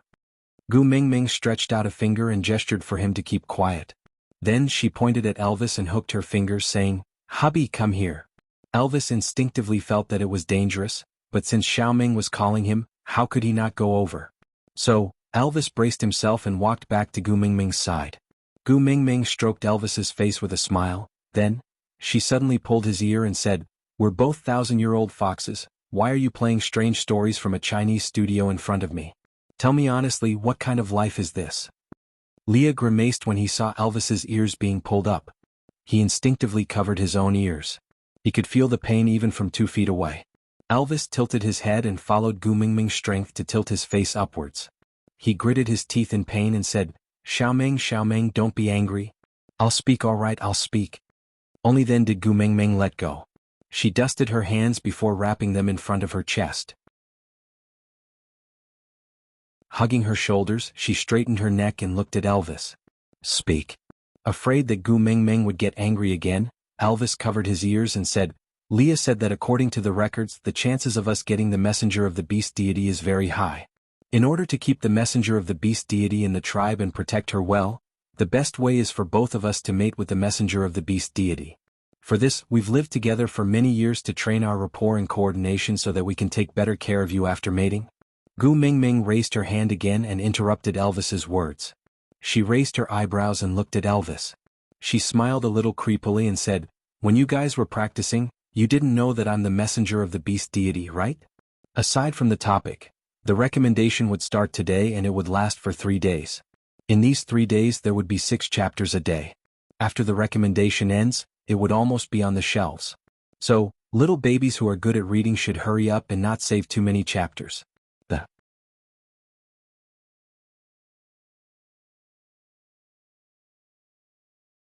Chapter 248. Elvis nodded his head honestly and answered, "Yeah, I don't know." Leah stood behind them and really wanted to slap him to death with his claws. Gu Mingming shrugged her shoulders and smiled. She sat on the ground softly and looked up at Elvis. Tears filled her eyes in an instant. Elvis was stunned and hurried forward to hug Gu Mingming. "What's wrong? Why are you crying all of a sudden? If you're angry, just pull my ears. I promise I won't hide, all right?" Gu Mingming pushed Elvis away forcefully and pointed at his nose, asking, "Tell me, do you like me or the messenger of the beast deity?" Elvis replied with a dumbfounded face, "You're the messenger of the beast deity." Gu Mingming kicked him and said, "What if I'm not? What if a real messenger of the beast deity wearing a Qilin armor and stepping on colorful clouds comes one day? When that time comes, will you not want me anymore? Won't you treat me well?" Sob, sob, sob. "Elvis, you actually don't love me, right? You mated with me because you thought I was the messenger of the beast deity, right?" Elvis was completely dumbfounded. He tilted his head and looked at Leah, who was about to sneak away quietly, saying, "Explain to Xiao Meng, tell her that she's the messenger of the beast deity." Leah sighed and patted Elvis's shoulders, saying, "Elvis, you really deserve to die." Elvis completely did not understand how things had developed to this stage. Wasn't everything fine just now? Under normal circumstances, shouldn't the female be very happy when the first partner generously welcomed a new member? Why did his Xiaomeng suddenly cry? Who could tell him what was going on? Leah took 2 steps forward and stood in front of Gu Mingming. He held onto Gu Mingming's hand that was pointing at Elvis and pressed it down. He used his other hand to gently wipe away Gu Mingming's tears. His smile was always gentle as he looked at Gu Mingming and said, "You cry for another male so easily, this makes me feel very jealous." Gu Mingming waved her hand and broke free from Li's hand, saying, "We're quarreling, why are you, a lodger, butting in blindly?" Leah was taken aback and his expression dimmed. Taking a deep breath, he held onto Gu Mingming's hand again and said seriously, "I will tell you everything you want to know. But you have to calm down first, okay?" Gu Mingming wiped away her tears harshly and gave Elvis a look. Elvis then sat behind Gu Mingming obediently and pulled the corner of Gu Mingming's shirt carefully. He pushed the blame to Leah and said, "It's all Li's idea, he can definitely explain it clearly. Don't be angry. Listen to him, okay?" Gu Mingming gave Elvis a "I'll deal with you later" expression and turned to look at Leah. "Tell me what exactly happened." Looking at the interaction between Elvis and Gu Mingming, Li's heart felt like it was churning like a tsunami, but on the surface he remained calm and said, "You've seen Dumbo before, so you should know that I was the 9th Highness of Sauter in the past, and Sauter is the messenger tribe of the previous messenger of the beast deity. Although the previous messenger had passed away almost 1,000 years ago, Sauter's position in the beast world is still very important. Do you know why?" Gu Mingming shook her head. She had no intention of guessing and did not want to use her brain. She just wanted to know the answer as soon as possible. "That's because the previous messenger of the beast deity said before she died, 1,000 years later, the messenger will descend upon Sauter once again to continue the unfinished mission." Everyone was afraid of this last sentence. No one dared to make an enemy out of a tribe that serves the messenger of the beast deity, so Sauter has an even more resounding name in the beast world, called the messenger tribe. But as a prince, I know a version that the world does not know. That is, the messenger did not mention Sauter in her last words. Her last words were, 1,000 years later, the messenger will descend once again to continue the unfinished mission. Aside from the topic, thank you to the little baby from Xiaoxiang Academy, Livy L, for the flowers.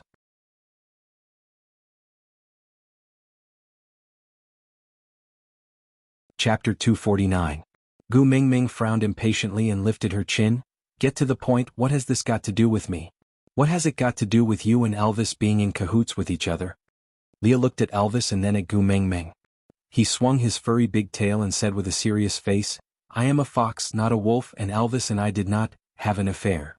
Gu Mingming almost lost her composure and coughed to hide her uncontrollable laughter. She patted her thighs and said, "Don't talk about these useless things, get to the point quickly." Leah knew that Gu Mingming was not as angry as before after being teased by him. At least she had stopped crying, so he calmed down a lot and started to tell the story. Because of some reasons I was chased out of Sodor and no one dared to take me in despite the risk of offending the messenger's tribe. So I lived a life worse than stray beast. When I was almost starving to death, it was Elvis who saved me and brought me back to Saint Nazaire. Leah paused for a moment as he looked at the cowardly Elvis behind Gu Mingming.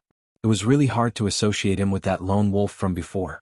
After living together for so many years, he had seen almost all of Elvis's brutality, tyranny and even unbearable side, but he had never seen, even before today, he did not even dare to imagine that Elvis would have such a helpless and cautious side. This look felt like a lifetime had passed. Leah tidied up his emotions and continued, Saint Nazaire is the only place in the entire beast world where I can survive. So I have to protect this place no matter what, strengthen this place and make it an existence that surpasses Sodor. Only then can I break free from the shackles they placed on me and obtain true freedom. And to surpass the messenger's tribe, the only way is to turn Saint Nazaire into the new messenger's tribe of the beast deity and let Sodor's glory become a legend, just a legend. Gu Mingming did not interrupt Li's words. She knew that the understatement of some reasons must be very serious. Otherwise, how would a prince end up being chased out of his tribe with nowhere to go? Gu Mingming quickly imagined the Qing dynasty drama of 9 dragons vying for the throne in her mind. She became nervous and became even more focused as she listened to Li's narration. Leah did not know what Gu Mingming was thinking. Seeing that she was willing to listen, he was naturally happy. After all, she was not willing to talk to him anymore. Cutting open his own wound was very painful, especially a wound that had been injured twice. But if this was the only way to get close to her, Leah was willing to tear open that festering scar and expose his own flesh. I've deduced the records I've seen in Sodor and know that the arrival of the messenger of the beast deity will randomly appear in one of the 5 elements: metal, wood, water, fire and earth. The previous messenger of the beast deity came from fire, so this time I excluded fire from my options. I was in charge of observing metal and wood while Elvis was in charge of observing water and earth. The lake you appeared in is the location of the water, that I deduced. This is also one of the reasons why Elvis and I firmly believe that you are the messenger of the beast deity from the start. Gu Mingming frowned.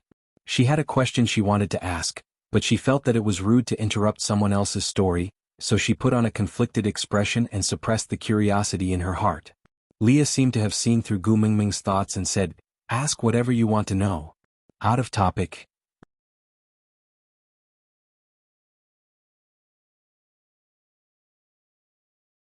Chapter 250.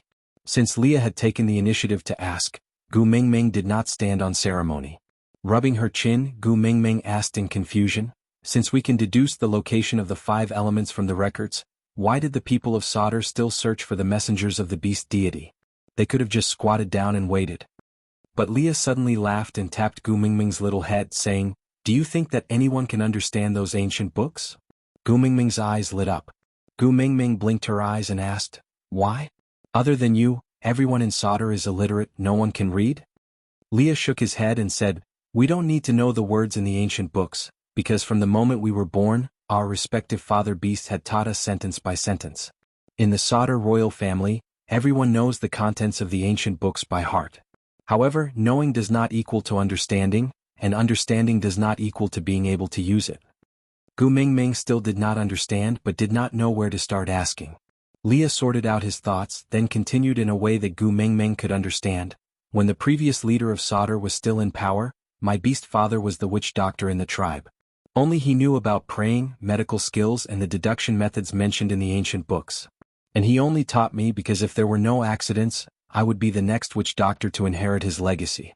I should have followed the message left behind by the messenger of the beast deity and welcomed the new messenger back to Sodor, so that the history that was changed by the tribe leader 1,000 years ago would become reality. But the accident happened so unexpectedly. I, the only person who knew how to deduce, was chased away, and no one in Sodor knew where the new messenger of the beast deity would descend. Their only way was to search everywhere like searching for a specific leaf in the vast forest, but it was all in vain." Gu Mingming nodded her head, not really understanding, and accepted Li's explanation. Although there were many things that Leah had vaguely mentioned, but everyone had their own secrets that they did not wish to reveal. Some of the past was like underwear, worn but no one was willing to show it to others. Out of respect, Gu Mingming did not ask for more details, and just waited for Leah to continue. Leah was very grateful for Gu Mingming's thoughtfulness as it gave him some breathing space. Heaving a long sigh of relief, Leah then continued, "The arrival of the messenger is not a small matter, we cannot hide it forever. So before you come, Elvis and I plan to improve our rapport and abilities so that we can work together to become the best partners. When the messenger of the beast deity descends, we will pledge our loyalty to her and Elvis will become the messenger's first partner. As for me as a family member, I will stay in the messenger's family to assist Elvis, protect the messenger and keep her in Saint Nazaire." Gu Mingming was taken aback. She slowly lowered her head and sat up straight, leaving a gap between her and Elvis's chest. Even though there was a bonfire in the cave, Gu Mingming could still feel the chilly air. She did not look at anyone's eyes and just said calmly, "So, from the start you guys approached me, with a motive, right?" Elvis was taken aback. Only then did he understand what trouble he had gotten himself into by blurting out, "This kind of life." He wanted to salvage the situation, but realized that he did not even have the confidence to say, no. That time when he entered the lake deep in the forest, from the start, wasn't he aiming for the identity of the messenger of the beast deity? Digression.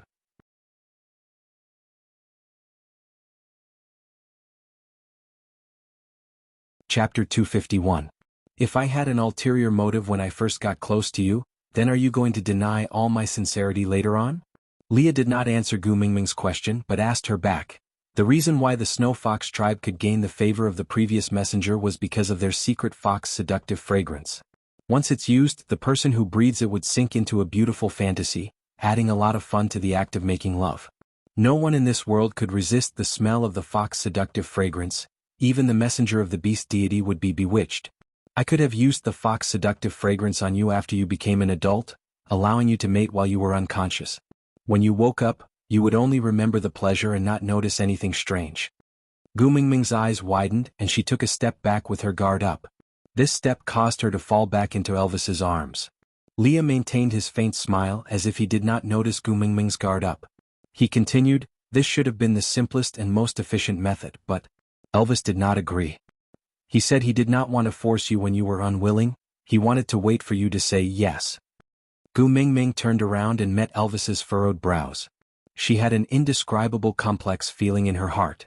She felt that Elvis was with her because she was the messenger of the beast deity, and this flaw in their relationship was the crux of her unhappiness. But Leah was right. From Elvis's point of view, not stopping Leah from using the fox seductive fragrance was the right choice. But because of her willing, he had rejected something that could have been easily achieved. Could she say that Elvis did not love her? If Elvis only wanted a messenger of the beast deity, why did he reject Leah's suggestion? Why did he have to wait for her to say yes? Leah gave Gu Mingming sufficient time to think before continuing slowly, "If he only wanted you to stay in Saint Nazaire back then, with our development, mating was just a matter of time. If he did not love you, why did he?" Enough. Elvis stopped Leah from continuing and just hugged Gu Mingming in his arms. He sighed and said, "Xiaoming, it's true that I came to the lakeside to fetch the messenger of the beast deity and then met you. But my feelings towards you are also true. Trust me, okay?" Gu Mingming raised her head and looked into Elvis's blue eyes. That pair of deep emotions had never changed, but at this moment, Gu Mingming could not believe what she was seeing. Her voice was indifferent as she asked, "Apart from what you've just said, what else are you hiding from me?" Elvis pursed his thin lips into a straight line and met her gaze. He accepted all the questions and suspicions in her eyes, but refused to open his mouth to explain a single word. Gu Mingming wriggled her body, trying to break free from Elvis's embrace. She said weakly, "Enough, it's really enough. If you're not willing to tell me anything, why should I believe you? Tell her." Li's voice sounded from behind Gu Mingming, carrying a lot of helplessness and despair. It was just a voice, but Gu Mingming could hear the misery in it. Anyway, she already hates me enough. She knows that it doesn't make a difference whether she wears one more or one less. Don't cause unnecessary misunderstanding because of me. It's not worth it. Out of topic.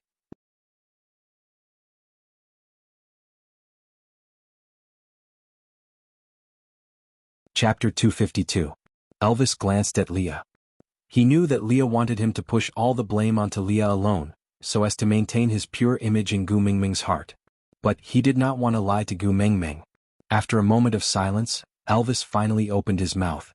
"Actually, the reason why Leah appeared at Nina's house previously was because he lost to me in a duel. He did not betray you, I forced him to leave. Gu Mingming frowned and asked, "What do you mean?" Elvis said in a low and slow voice, "At that time, you said that you can only have one partner and you wanted to leave this place to live in Lee's cave. I knew that if I let you go, I would lose you forever. After all, I'm not as loved by you as Leah. If you left, I would no longer have the chance to protect you. I can tolerate you having many partners by your side. I can also tolerate you not liking me, not caring about me, and even not remembering me. But I cannot lose the right to protect you. So that day I went to find Leah for a duel and the loser would leave you. Leah could not defeat me, so it's not that he could not defeat me, he just did not use all his strength." Leah interrupted Elvis's words and continued, "Elvis had not leveled up then and everyone was at the peak of 3rd level. You fought with your experience while I fought with my brain.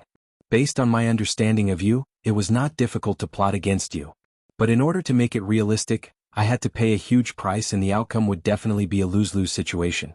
Based on your stance of wanting to fight me to the death, unless you died or I admitted defeat, this matter would never stop.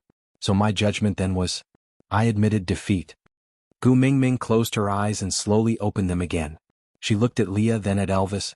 She swung her hand and gave Elvis a tight slap on his face. Then she asked calmly, "What do you treat me as? The spoils of war belong to the one with the stronger fist? Then what if the stray beasts that barged into our cave were not them but someone stronger than you? Are you going to let them take me away?" Elvis shook his head and said firmly, "Unless I die, no one can snatch you away." Gu Mingming used a finger to poke Elvis's heart and said, "I have my own thoughts, I am a human, I am not a prize that you guys can fight over using violence. I mated with you because I love you, not because you're strong." Elvis nodded and hugged Gu Mingming in his arms. With a hoarse voice he said, "Xiaoming, I know I was wrong, I really know I was wrong. Don't be angry, okay?" Gu Mingming let out a long sigh and asked with a cold face, "Do you know your mistake? Then tell me, where did you go wrong?" Elvis was like a primary school student who had just returned from a parents' meeting and was asked to stay behind by his teacher for a private talk. He said anxiously, I shouldn't have challenged Leah to a duel. I won't duel with him anymore." Gu Mingming asked coldly, "What else?" Elvis cast a pleading look at Leah, but all he got was an envious look from Leah. If Mingming could also interrogate him like this, how good would that be? Unfortunately, he already did not have such qualifications.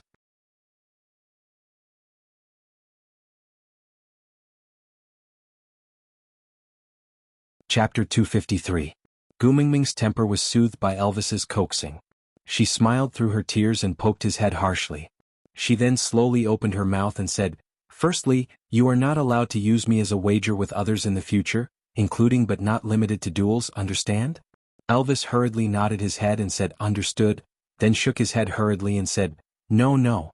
Gu Mingming frowned and said angrily, "Why not?" Elvis said, "In the beast world, when a male pursues a female, he has to challenge her partner. Only by winning her partner will he have the right to pursue this female. You are so beautiful, you will definitely have a lot of suitors in the future. If I don't accept the challenge, it will be regarded as me agreeing to let them pursue you. That won't do, no, no." Gu Mingming face-bombed. Was the concept of love in the beast world instilled by physical education teachers? Why was it so simple and crude? You can chase someone else's wife just because you beat her husband? Do you guys think you're bandits? Gu Mingming said, "You are sure that I am the messenger of the beast deity, right?" Elvis and Leah nodded together. Gu Mingming continued, "The messenger of the beast deity can set the rules for the beast world, right?" Elvis and Leah looked at each other and nodded in unison. Gu Mingming continued, "Damn it, from now on, the rule of males confessing their love to females has to be changed. A male who wanted to woo a female had to first express his love to the female. If the female found this male pleasing to her eyes, she would then send her own male to duel with this pursuer to determine the strength of the pursuer. Only then would she decide whether to accept the pursuer's love. The female doesn't even like you, so why are you fighting with her partner? Even if you beat a pig's brain, the female won't be interested in you. What are you wasting time for?" Elvis looked at Leah and Leah also looked at Elvis. Both of them did not speak. After all, this method of expressing one's love had been used for thousands of years. Changing it wasn't something that could be done overnight. Gu Mingming seemed to have seen through their worries as she patted Elvis's shoulder and said, "Let others do whatever they want. Here, that's the rule. If you want to hit my husband, you should at least ask for my opinion first, right? Even if you don't look at the monk's face, look at the Buddha's face. When you hit a husky, you have to look at its owner. Elvis felt that there was nothing wrong with what she said, so he nodded his head seriously and said, "All right, I will only fight with males that you like in the future. If he can defeat me, I won't stop him from pursuing you." Gu Mingming patted Elvis's shoulder, as if she had finally convinced the husky not to tear down her house. Seeing that Gu Mingming did not seem to be that angry anymore, Elvis felt that his answer was not bad. So he decided to press on with his victory and finish the rest of the questions while Gu Mingming was in a good mood. So he cleared his throat and asked, "Then, what's the second one?" Leah slapped his own forehead. Was he really suspecting that this retarded fellow in front of him was the real Elvis? How could the image of their family's wise, courageous, calm and domineering patriarch collapse just like that? Although he wasn't good at scheming people's hearts, he wasn't stupid enough to chase after an opponent who had already given up and asked, "Hey, why don't you hit me anymore?"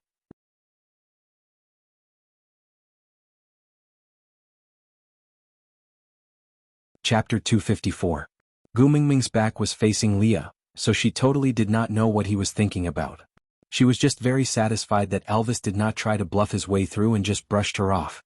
Yeah, his attitude was still very proper. With that thought, Gu Mingming's expression became much friendlier. She held Elvis's hand lightly and said in a slightly reproachful tone, "Secondly, don't ever say things like I don't like you, don't care about you or don't even remember you in the future. We are husband and wife, sharing blessings and hardships, sharing the same fate. We are one family, sharing glory and sorrow. We are people who will support each other till old age and spend the rest of our lives together. How can we not have any relationship? We are related, we are very related." Elvis allowed Gu Mingming's little hand to poke at his chest again and again. Her little finger seemed to be dipped in yellow gravy, sending that sweet taste into his heart. Elvis held Gu Mingming's little hand and pulled her into his arms, replying gently, "All right, I will remember. I will never say such things again." Gu Mingming nodded her head in satisfaction, then said, "And thirdly, yeah." Elvis nodded his head in response, waiting for her to continue. But Gu Mingming hesitated. She thought for a moment before slowly opening her mouth. What if I am not the messenger of the beast deity? You cannot abandon me." Elvis kissed Gu Mingming's forehead and said, "Silly girl, my mark has already been branded on your collarbone. I will never abandon you in this lifetime. If you are not the messenger of the beast deity, I will have to thank the beast deity. That way I can hide you in Saint Nazir for the rest of your life and you will not have to face those storms." Gu Mingming finally felt relieved. She tapped Elvis's chest and said, "You good for nothing, isn't it good that your wife is the messenger of the beast deity? That's a rare position. You can get whatever you want. How awe-inspiring." Elvis did not think much of it and said with some melancholy, "But you also said before that the highest authority is called loneliness. You will worry that one day your son will suddenly reach out his claws to you, that one night your partner will suddenly choke you." But Gu Mingming smiled and looked up at Elvis, asking, "If you want to be the messenger of the beast deity, just say the word and I will give you the position of the messenger of the beast deity. You don't have to strangle me." Elvis tapped her delicate little nose and said, "Strangling your neck is equivalent to strangling my throat. I will not do such a stupid thing." Gu Mingming thought about it and felt that it made sense, so she laughed out loud and started fooling around with Elvis. Leah stood up slowly and left. Everything in this cave room was bright and warm, but here, there was no place for him. Between Gu Mingming and Elvis, there was no longer a gap for him to hide in. Leah could not help but think, did Elvis have the same feeling when he and Gu Mingming were being lovey-dovey? Leah disappeared into the darkness of the cave. With only a wall separating them, he could clearly hear Gu Mingming's laughter, but it made it seem even colder. Elvis took out a piece of beast skin from the pile at the side. He recognized it as he had personally picked them out one by one and handed them to Elvis before winter. He was looking forward to these beast skins being able to warm Gu Mingming in the cold winter. But he did not know if these beast skins could also warm him.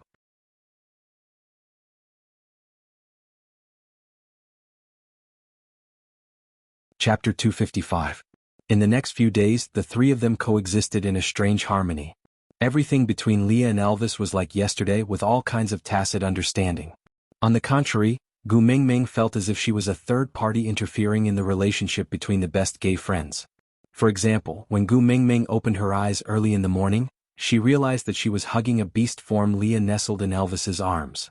She screamed in horror and kicked Leah onto the ground. Then she saw Leah slowly climbing up from the ground with his buttocks still on the ground.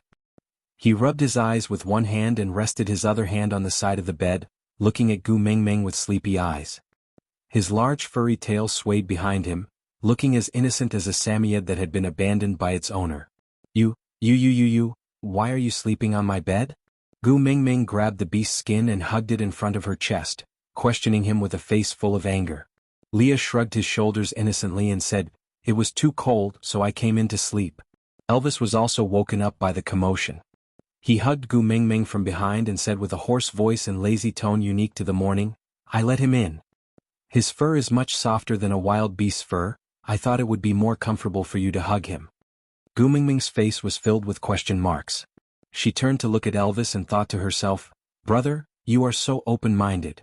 Leah took this opportunity to climb back onto the bed and used his large tail as a blanket to cover Gu Mingming. The two of them then squeezed into Elvis's arms. Leah closed his eyes and said with a sleepy look, "I'm too tired from last night's torment, let's sleep a while more." There were 10,000 divine beasts galloping in Gu Mingming's heart. Why did Li's words sound like they were having an affair? Pushing Li's large tail away, Gu Mingming flipped over and rode on Elvis's waist. She placed both her hands on his chest and asked, "What did you do with him when I was asleep yesterday?" Elvis held onto Gu Mingming's waist and flipped her over to place her back between him and Leah. He placed his large hand on Gu Mingming's waist and said lazily, "Sleep for a while more, I'll tell you when I wake up." Leah covered Gu Mingming's body with his tail again in tacit understanding. Then Gu Mingming was forcefully sandwiched in the middle by Leah and Gu Mingming, listening to the even breathing above her head. Meow meow, the two of them actually fell asleep. Gu Mingming stared at him helplessly as countless indescribable images of Elvis and Leah surfaced in her mind. She clearly remembered that she thought Elvis and Leah were a couple right from the start. *CK in the years I wasn't here, these two. Could it be? *CK. Finally, the two of them woke up and kissed Gu Mingming on both sides of her face as if they had discussed it beforehand. Then Leah got off the bed and went to the room closest to the entrance to boil some snow water for Gu Mingming to wash and cook. Elvis carried Gu Mingming into the deeper part of the cave to get new clothes for her to change into. Gu Mingming felt as if grass was growing in her heart as she asked Elvis for a long time, "What did the two of you do last night?"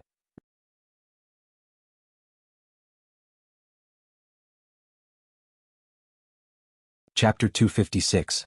Gu Mingming heard an important point in Elvis's words and raised her brows, asking, "What did you say just now? Say it again."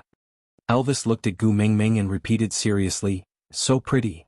Gu Mingming shook her head and said, "The previous sentence." Elvis thought for a while and replied, "Just right." Gu Mingming still shook her head and said, "The first sentence." Elvis recalled his words and said, "You're a little fatter than before." Bah. Gu Mingming's sudden roar shocked Elvis and he looked at Gu Mingming in confusion, completely out of the situation. Gu Mingming smiled sinisterly and pointed at Elvis saying, "I'll give you 3 seconds to escape. If you're still caught by me, you're dead meat." Elvis frowned and said, "Xiaoming, you didn't inherit my speed so you can't catch up to me." Gu Mingming was even more furious when she heard that. She randomly pointed in a direction and said, 3. Elvis suddenly felt a chill down his spine and held onto Gu Mingming's shoulders, saying, "Xiaoming, don't be angry, calm down, calm down." Gu Mingming stretched out 2 fingers and said, 2. Elvis strangely felt that his legs wanted to escape, but he completely did not know what he had said wrong again. Gu Mingming stretched out her 3rd finger and shouted, 1. With that, Gu Mingming started chasing after Elvis all over the cave. She picked up and threw whatever she passed and threw it at Elvis with all her might. The miraculous Elvis did not know why Gu Mingming was chasing after him, and he also did not know why he was running. He also did not understand why Gu Mingming was chasing after him while giving him food while looking so angry. Elvis just ran in front while catching the various food that Gu Mingming gently passed to him. He only turned back when he could no longer hold it in his arms and said, "Xiaoming, I can't eat so much. If I eat all these, you won't have enough food to last till the end of winter." "I'll let you eat," Gu Mingming said and threw a huge potato at Elvis. She thought that with Elvis's skills, he would be able to dodge it easily, but who knew that the fool actually opened his mouth to catch it when he saw that he could not free his hands. But how could Elvis in his human form have such a big mouth to catch a potato the size of a dragon fruit? In the end, that potato smashed onto Elvis's nose with a loud thud and a stream of blood flowed down from his nostrils. Gu Mingming exclaimed and ran over anxiously to hold Elvis's face in her hands. She reached out her little hand and touched Elvis's nose bridge lightly. Seeing Elvis gasping in pain, she felt both heartache and anxiety. She pulled him to Leah and rebuked, "Don't you know how to dodge when I hit you? Are you stupid?" He carried a pile of salted fish, salted meat, sweet potatoes in his arms and let Gu Mingming pull him out.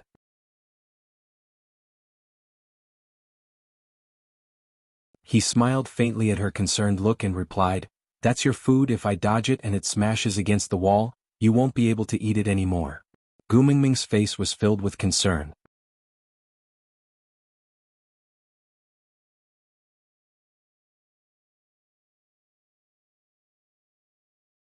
Chapter 257.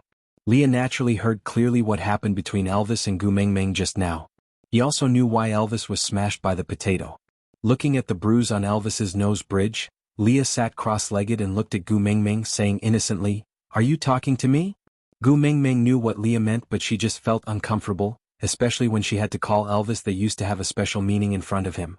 Gu Mingming felt as if her mouth was smeared with 502, but looking at Elvis's swollen nose, she could only suppress her unwillingness and said softly, "Daddy Leah, please take a look at Elvis's nose."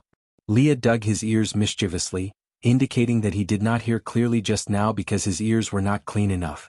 Then he sat in an obedient position and looked up at Gu Mingming, saying, "What did you say just now? I didn't hear clearly." Gu Mingming clenched her teeth and shouted at the top of her lungs, "Daddy Leah, please take a look at Elvis's nose." Leah then stood up in satisfaction and walked to Elvis. He crossed his arms in front of his chest and leaned forward to look at Elvis's nose seriously. After looking at it for a while, he sat back in his original position and said, "All right, I'm done." Gu Mingming felt like she was holding back a mouthful of blood and really wanted to spit it all out on Lee's face. But since she had a favor to ask of him, she still lowered her arrogance. Clearing her throat, she smiled apologetically and said, "Daddy Leah, don't just look, you have to treat him. Elvis is the leader of Saint Nazir. As a wolf, how can his nose be damaged?" Leah sat at his original position without moving and said, "I can treat his nose, but you have to sing me a song first."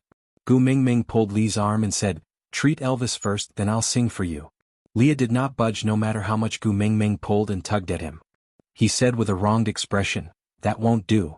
Previously when you asked me to treat his back, you promised me 3 conditions. In the end, you only fulfilled 1 condition of letting me stay here. Don't mention singing to me, you didn't even bother to acknowledge me these few days.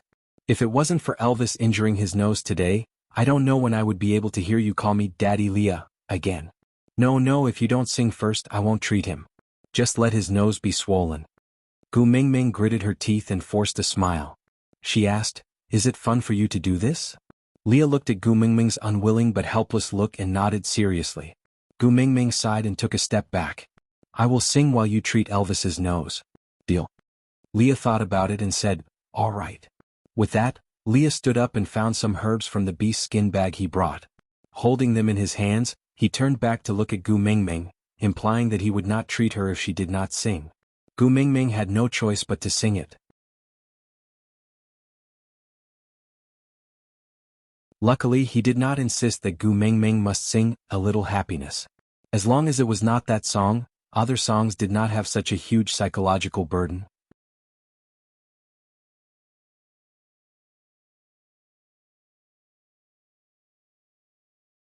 Chapter 258. Elvis and Leah were facing each other with smiles on their faces, but it was clear that they were in different states of mind. When Leah was done treating Elvis's wounds, Gu Mingming's singing stopped abruptly. Pulling Elvis over, Gu Mingming thanked Leah in a hurry, but still wanted to pull Elvis into the cave. Returning to their original living quarters, Elvis held onto Gu Mingming's waist and circled her in his arms. His blue eyes stared deeply at Gu Mingming, his thin lips pursed tightly, but he did not say a word. "What's wrong?" Gu Mingming looked at Elvis, her fingers touching his nose gently, asking with a pained voice, "Does it still hurt?" Elvis held onto Gu Mingming's little hand, sliding it down from his nose until it landed on his chest. His voice was very soft, but when it landed on Gu Mingming's ears, it made her heart throb. "Here it's sour." Gu Mingming smiled at Elvis, a tinge of joy in her eyes. Elvis felt a little awkward. Males in the beast world could not express their desire to monopolize females, because they would be hated and spurned by them. In the entire beast world, there had never been a male who could monopolize a female. The family of the previous messenger of the beast deity was so huge that it was comparable to a tribe. But his Xiaoming was different. She always encouraged him to express his true emotions, so although Elvis was hesitant and uneasy, he still said his truest thoughts. I felt uncomfortable when I heard you singing for him. Gu Mingming's smile grew wider. Thank the heavens that this brother could still be jealous, or else she would really think that Elvis did not care about her at all. Gu Mingming purposely teased Elvis, tapping his head. You felt uncomfortable when I sang a song? Then which idiot invited him to my bed in the morning? Elvis replied with a serious face. I thought you liked it, so I did it. Gu Mingming pointed at her face speechlessly, asking, Does it look like the words unladylike are written on my face? Elvis did not know what unladylike was, so he could not answer Gu Mingming's question, so he could only change his answer. I remember that you used to like Leah and me to sleep beside you in our original forms, so that you could sleep comfortably and wake up in a good mood in the morning, rolling around on top of us. I just wanted to make you happier, so I let Leah sleep with us. Gu Mingming recalled the morning when she first arrived and laughed dryly. She was dating Leah then, right? She did not feel uncomfortable when Elvis was by her side. Now that Elvis and Lee's roles were reversed, she actually kicked Leah off the ground. It turned out that her feelings for Leah had been reserved ever since then. Thinking about it this way, she did not seem to have any grounds to criticize Leah. Straightening her expression, Gu Mingming wrapped her arms around Elvis's arm and leaned on his shoulder, asking, Then if I say that my mood will be better when I wake up in the morning and see Wu Yanzu, will you also place Wu Yanzu in my bed? Elvis remained silent for a moment before rejecting her righteously. No. Gu Mingming asked, Why? Leah can but Wu Yanzu can't?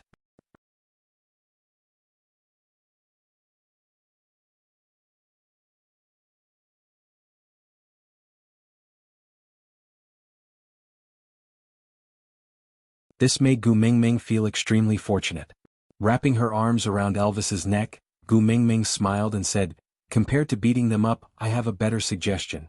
Elvis tilted his head and looked at Gu Mingming's mischievous look, waiting for her to continue with an eager expression.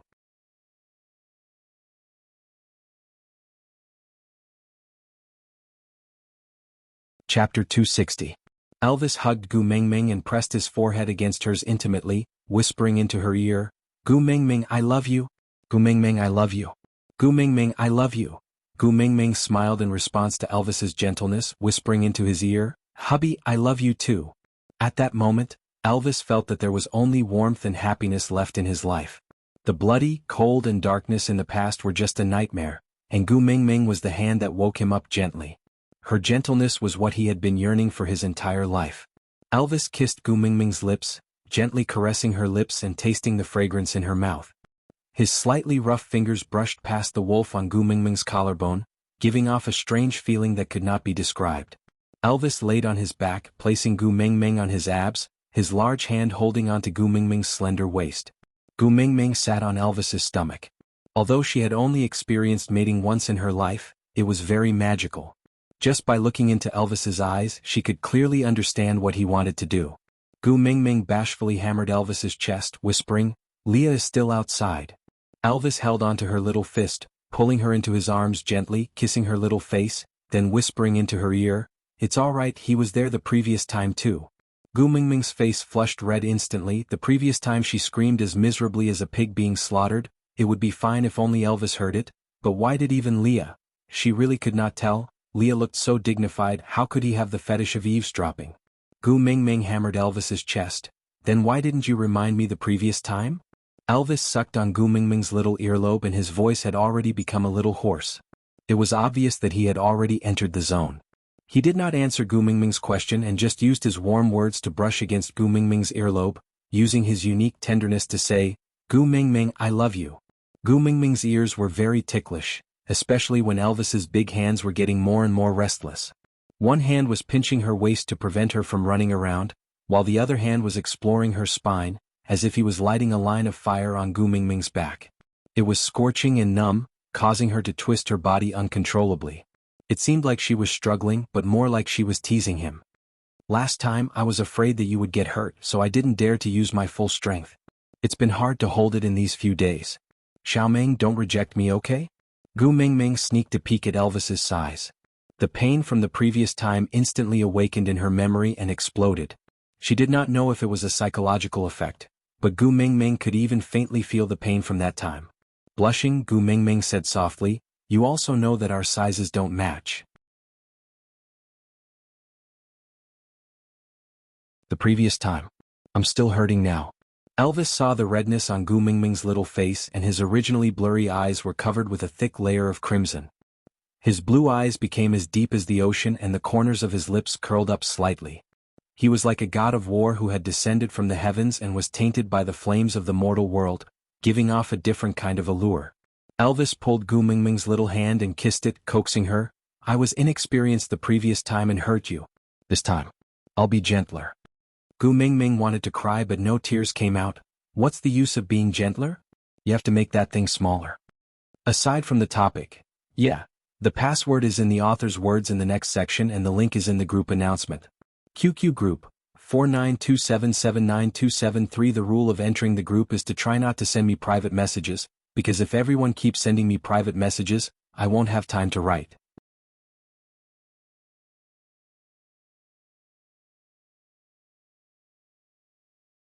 Chapter 261. Elvis flipped over and pinned Gu Mingming under him. He kissed her from the side of her face to her neck. Elvis's words landed on Gu Mingming's skin along with his warm breath. It was as if every word was a scorching sensation, making one's heart flutter. "All right, then let's become smaller." Gu Mingming hammered Elvis's shoulder and said, "Who are you trying to fool?" But Elvis just smiled and planted a deep kiss on Gu Mingming's eyes, saying, "Don't look at anything other than me." Gu Mingming's heart melted from Elvis's words. She wrapped her arms around Elvis's neck and said with a trembling voice, "I don't want to look either, but I'm scared." Elvis looked at Gu Mingming's pitiful look and knew that she was really scared. But seeing how scared Gu Mingming was, he could not bear to force her. So Elvis, who had decided not to have sex today, kissed Gu Mingming's lips and comforted her. "Don't be scared, I won't hurt you." Gu Mingming whimpered. Although she was scared, she still decided to trust Elvis. After all, they had already become partners. They could not possibly not be fish for the rest of their lives, right? She had to get used to this kind of thing. Elvis rubbed Gu Mingming's thigh gently, helping her to soothe her emotions and relax her muscles.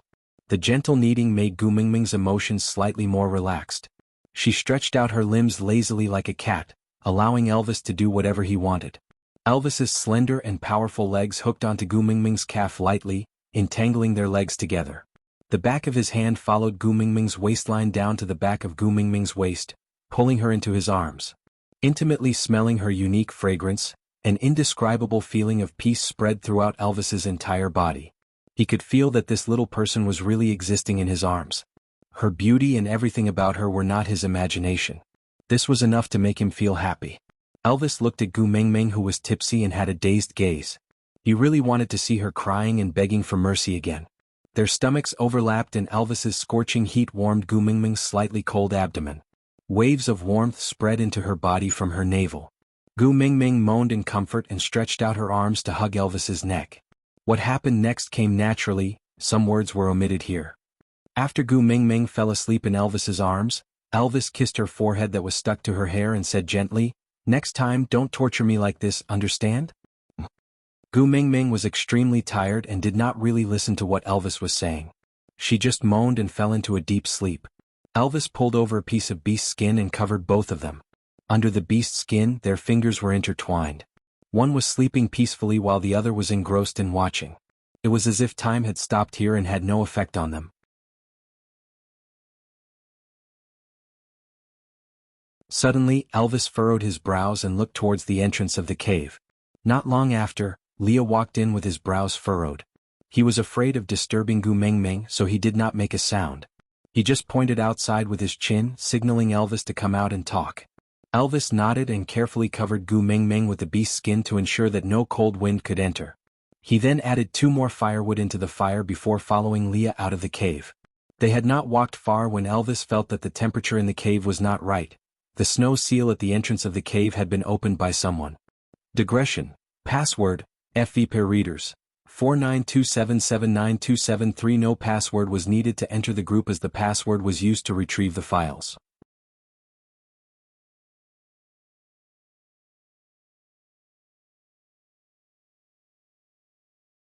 Chapter 262. With this knowledge, Elvis immediately raised his guard. On the other hand, Leah patted his shoulder lightly, signaling him not to be nervous. Elvis had absolute trust in Leah. Leah knew that Gu Mingming was in the cave, and if it was really dangerous he would definitely not be so calm. Thinking about this, Elvis relaxed a little but still maintained a vigilant attitude. He followed Leah to the outermost room of the cave. Bird's tribe. Elvis looked suspiciously at the man standing outside the entrance of the cave. There was a sickly look in his delicate features and he looked weak and listless. But his posture against the wind and snow was much more docile than the average person. His skills were not as weak as he looked. Elvis noticed that there were 2 feathers in the hair above his ears. That was the unique characteristic of the Bird's tribe and the Beast's tribe. But the Bird's tribe had always prided themselves as the rulers of the sky and rarely had any dealings with the Beast's tribe. That was why Nina could run amok in Saint Nazaire for so many years with just Quentin.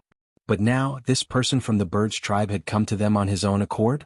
Could it be? Elvis cast his gaze at Leah, asking him if he knew anything. Leah gave Elvis a look, signaling him not to worry. This Bird tribe's motive for coming here was different from the people in Sauter. Elvis then relaxed slightly. He took a step forward and stood at the edge of the cave entrance.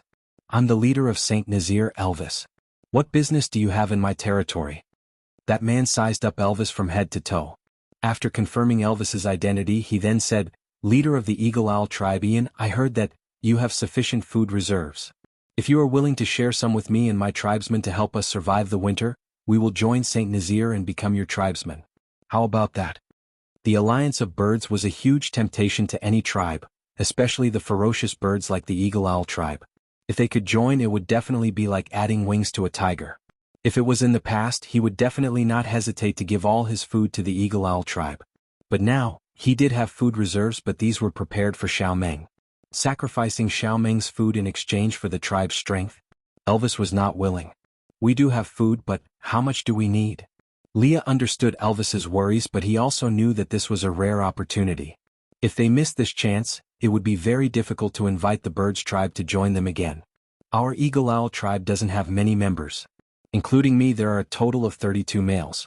As long as you can provide me with 10 prey in addition to our own, we should be able to survive this winter. The price that Ian offered could be considered as sky-high because in winter, let alone 10 prey, even half a prey was extremely precious.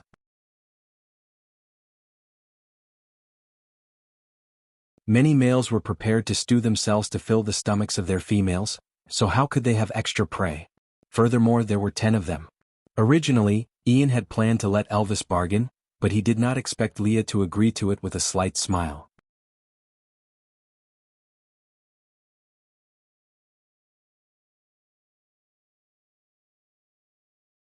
Chapter 263.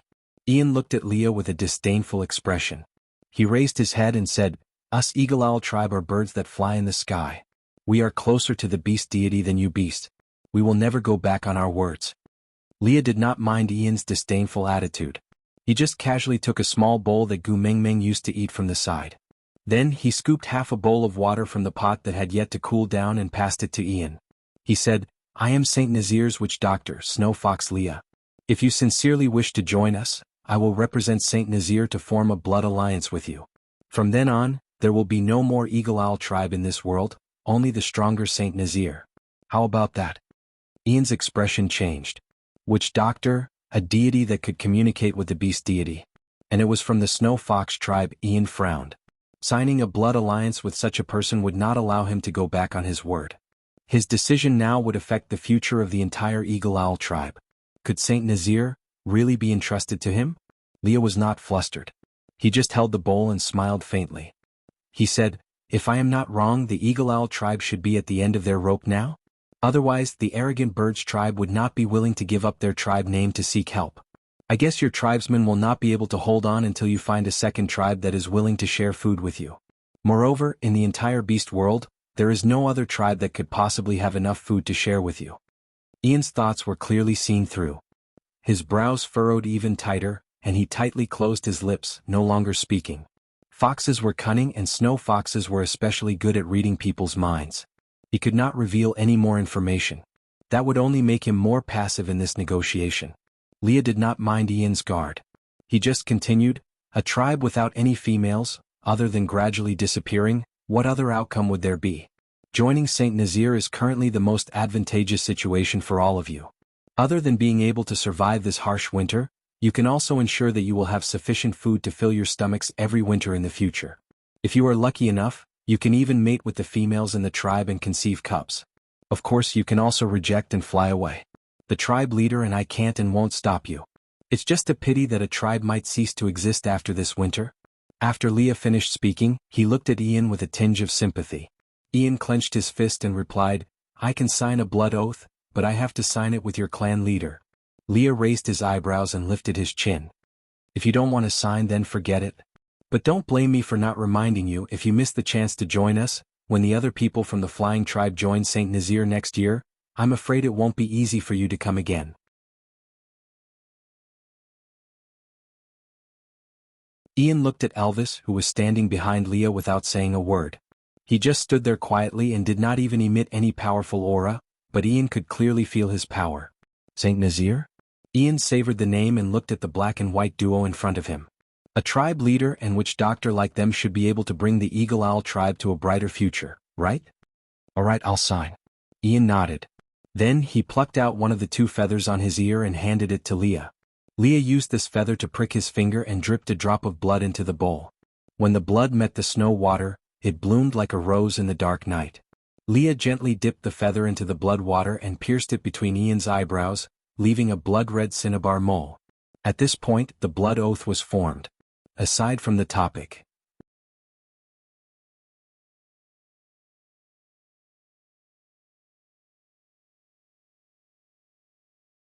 Chapter 264. Leah arranged for Ian and his tribesmen to stay in his own cave. The food stored here was just scattered pieces of meat, skinless and boneless. But just by looking at it, one could tell that there were more than 10 of them. There was definitely more than enough. There were also all the other herbs that Ian's tribesmen did not recognize, so there was no point in keeping them. Leah then wrapped them in beast skin and brought them back to Elvis's cave. By the time Leah had settled everything and returned, Gu Mingming had woken up from her dreams in a daze. She held onto her waist and was limping as she chased after Elvis. Elvis dodged while not daring to run too fast, ensuring that Gu Mingming would hit him every 2 to 3 times. Anyway, it was not painful, so he just treated it as playing with her. Leah leaned against the door and watched the commotion in the cave. He thought he was just smiling faintly, but he did not know that the envy on his face was so much that it could not be concealed. The moment Elvis turned around, Gu Mingming, who could not stop in time, fell into his arms and bumped into him. Gu Mingming was about to reach out to pull Elvis's ear when Elvis looked at Leah with a serious face and said, Leah, you're back. Gu Mingming's little hand turned halfway and scratched her head. She used her elbow to secretly nudge Elvis's waist and said softly, I'll let you off today. After that, he turned around and went back to his own room. After Gu Mingming left, Leah looked at Elvis and asked, What happened to Mingming? Why did she hit you again? Elvis shook his head helplessly and said, I don't know either. Everything was fine at first, but she asked me if she became fat. I said yes, so she started chasing after me and hitting me. Leah looked at Elvis suspiciously and said, You didn't say anything else? She got angry just because I said she became fat? Elvis nodded with a serious face. Leah was also at a loss and asked in confusion, Isn't it a compliment to be able to gain weight during winter? Why did she get angry? Think again, did you do anything else? Elvis thought hard for a long time and confirmed that he really did not do anything else. The 2 males looked at each other and remained silent. Meanwhile, Gu Mingming, who was in the deepest part of the cave, had the veins on her forehead twitching. She could not bear it any longer and roared, Can you guys speak softer? King heard everything. Elvis and Leah shuddered and immediately changed the topic stiffly. Ian and the rest of the tribesmen have all been arranged. We will officially introduce them to the rest of the tribe during the rainy season next year. Saint Nazir will have air power in the future. Elvis nodded in agreement. Do you think they are trustworthy? Leah nodded and answered, They have already signed the blood alliance, they won't dare to go against it. As they were talking, Gu Mingming peeked her little head out from the entrance of the cave and waved at Elvis, asking him to come over. Elvis thought that Gu Mingming wanted to hit him a few more times, so he smiled indulgently and said, It's alright, Leah is not an outsider, you don't have to be afraid of him. If you want to fight, then come and fight. Gu Mingming held her forehead and wrinkled her nose. What nonsense are you spouting? When did I say I wanted to hit you? I'm so gentle and virtuous.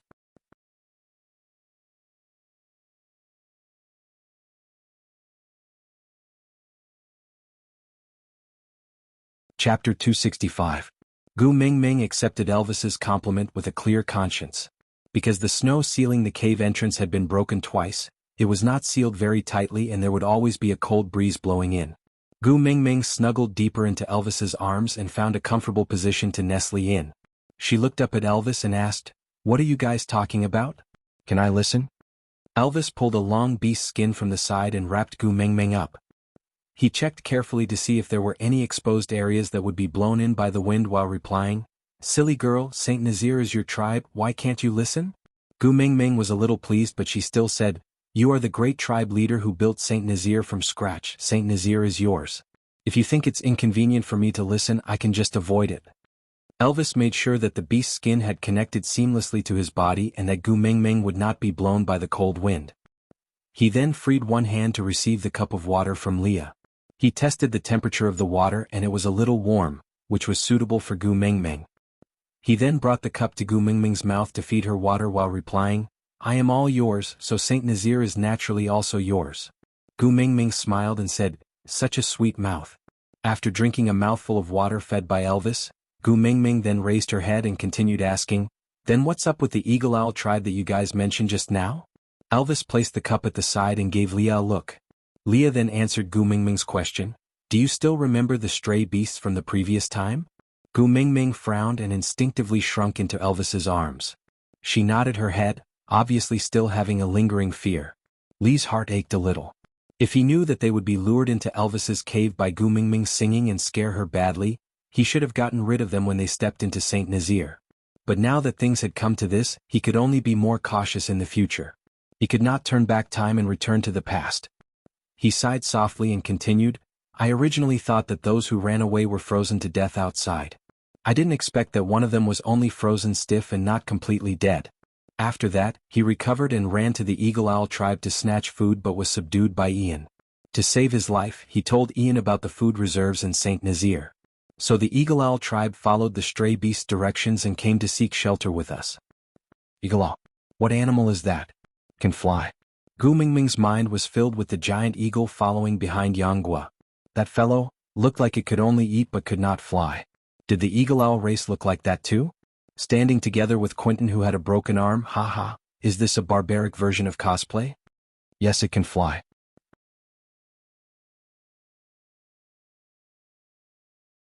Leah did not know why Gu Mingming's expression became a little strange, but she seemed to be in a good mood, so he did not mind it too much and continued asking, "You have to make the decision on this matter, do you want to take them in?" Meh. Gu Mingming pointed at her own nose and asked, "Why am I the one in charge? Didn't the two of you, the chief and the witch doctor, already decide? I heard you say just now that you have already signed a blood alliance with them and given them your prey. How can you go back on your word?" "You can go back on your word if you don't agree." Leah said, "The one who signed the blood alliance is me and not Elvis, so you don't have to worry." Aside from the topic, do you remember what Leah said when you killed Damagua? You still have to hug Gu Mingming, it's not good to dirty your hands.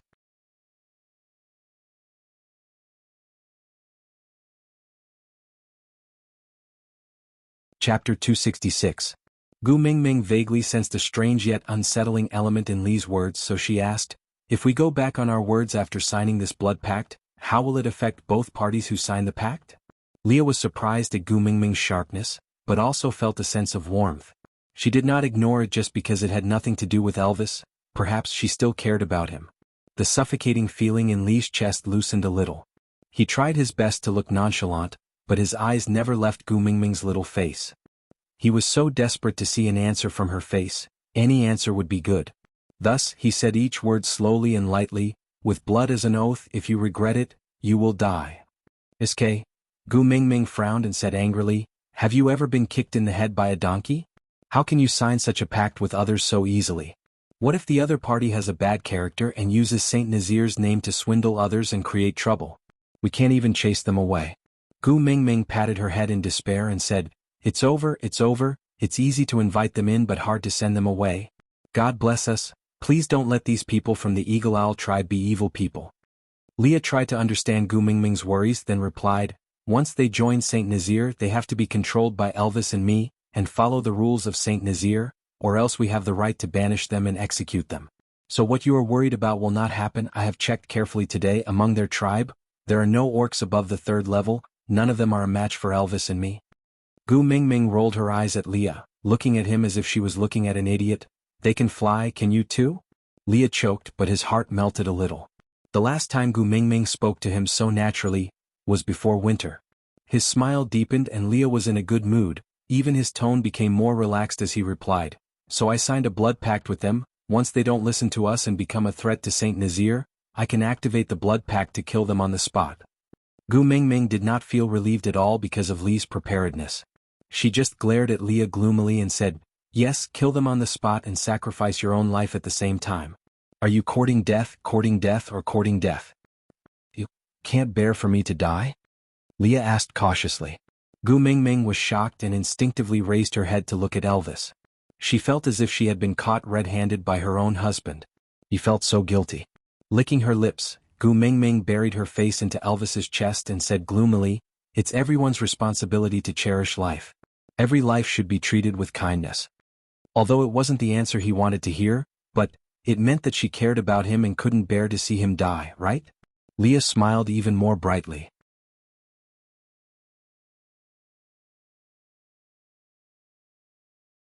Even though Gu Mingming could not see, he still used his most gentle gaze to stare at the little human who was wrapped tightly in beast skin in Elvis's arms. He replied, don't worry, the flying beasts claim to be the closest to the beast deity. They are a tribe that takes promises very seriously and will not usually do anything that goes against their vows.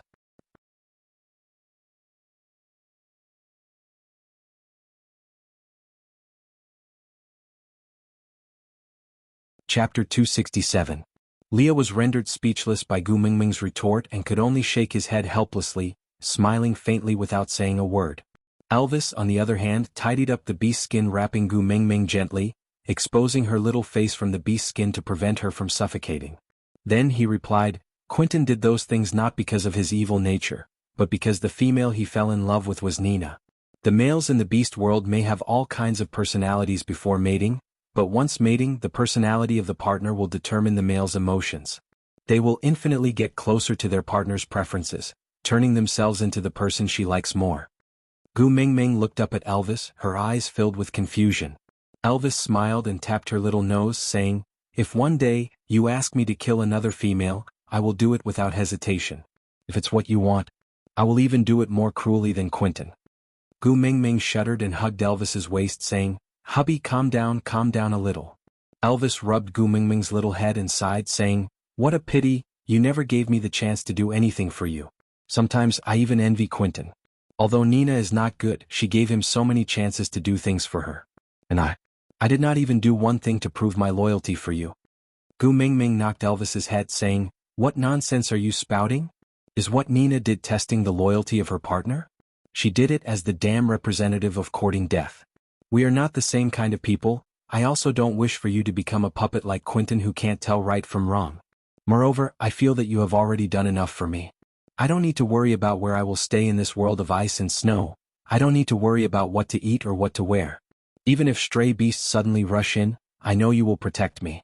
Even if I can't even tell the difference between day and night in the cave, I still feel very safe. All of this is because of you. Who said that to prove one's loyalty, one has to go through perilous situations. It's the most romantic thing to be able to accompany me to watch the long river flow, do you understand? Elvis rested his chin on the top of Gu Mingming's head and swayed his body gently. He said gently, but all these, every male can do it for you. I want to do something that no one else can do for you. I want to make other females envious of you. Gu Mingming smiled and shook her head. I don't need others to envy me. It's enough for me to know that I'm living a blissful life. Elvis sighed, but there was no other way. His Xiaoming had always been special. The more easily satisfied she was, the more he felt that he had not done enough for her. After thinking for a while, Elvis said, Xiaoming, do you have anything in particular that you want? Tell me, I'll help you find it. Gu Mingming smiled and said, yes, I have something that I really wanted, but I already got it. Elvis thought that even if she already had it, he could find more for her, so he asked, what is it? Gu Mingming sat up on her knees and held Elvis's face in her hands, giving him a kiss. A wolf in love. Elvis nodded. Elvis's heart warmed up. He smiled and pulled Gu Mingming back into his arms.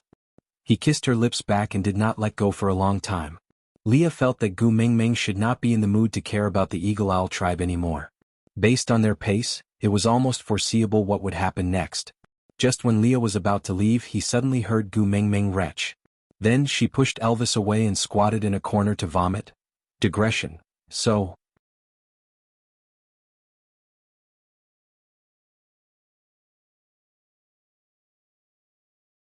Chapter 268. The two males panicked. Elvis hurriedly fetched some water to rinse Gu Mingming's mouth while Leah moved to Gu Mingming's side. He used one hand to pat her back to soothe her breathing while using the other hand to touch her forehead to feel her body temperature. Her temperature was slightly higher, but it was still within a healthy range. Her face was rosy and her breathing was stable. Everything was normal. But why did she vomit? Xiaoming, come and drink some water. Elvis passed her the warm water and Gu Mingming took it to rinse her mouth. She forced herself to drink a few mouthfuls before she could breathe again. She looked at Elvis pitifully with her red eyes. She had vomited till she had no energy left in her body, and now she was especially longing for Elvis's embrace. Elvis opened his arms to hug Gu Mingming with heartache. He patted her back gently to soothe her emotions. Leah, on the other hand, hurriedly went to check on the food residue that Gu Mingming had eaten today. After confirming that there was nothing unusual, he then checked on Gu Mingming's vomit and there was nothing unusual too. Everything was normal, but she vomited. Lee's mind suddenly lit up and he immediately transformed into a fox. He moved to Gu Mingming's side and sniffed between her legs. Hey. What are you doing? Leah, don't be like this.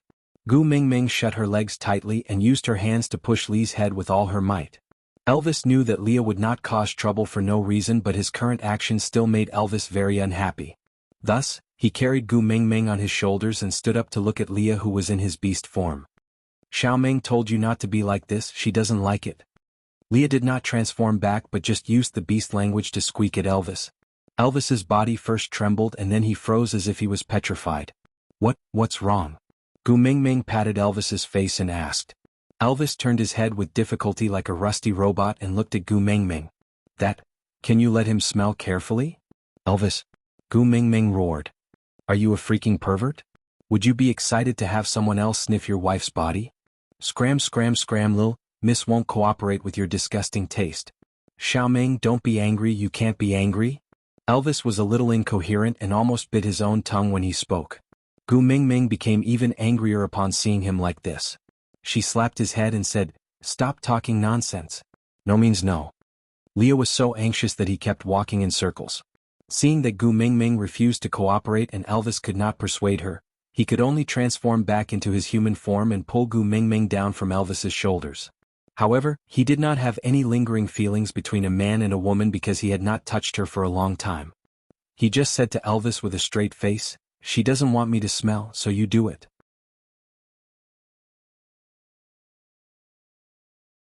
Hurry, you can smell better in your beast form. Elvis did not dare to waste any time at all. He instantly transformed into a wolf and leaned in between Gu Mingming's legs to sniff. Then he looked up at Gu Mingming in a daze before burying his head to sniff again. Gu Mingming was so angry that she raised her leg and kicked Elvis's face. Her hands were not idle either. She pulled Elvis's hair with all her might and struck a weird pose of a martial arts master who punched a witch doctor and kicked a tribe leader. Gu Mingming took the opportunity to run into another cave while the two of them were still in a daze from the beating and could not react. She had only taken 2 steps when Elvis, who had transformed back into his human form, hugged her tightly from behind.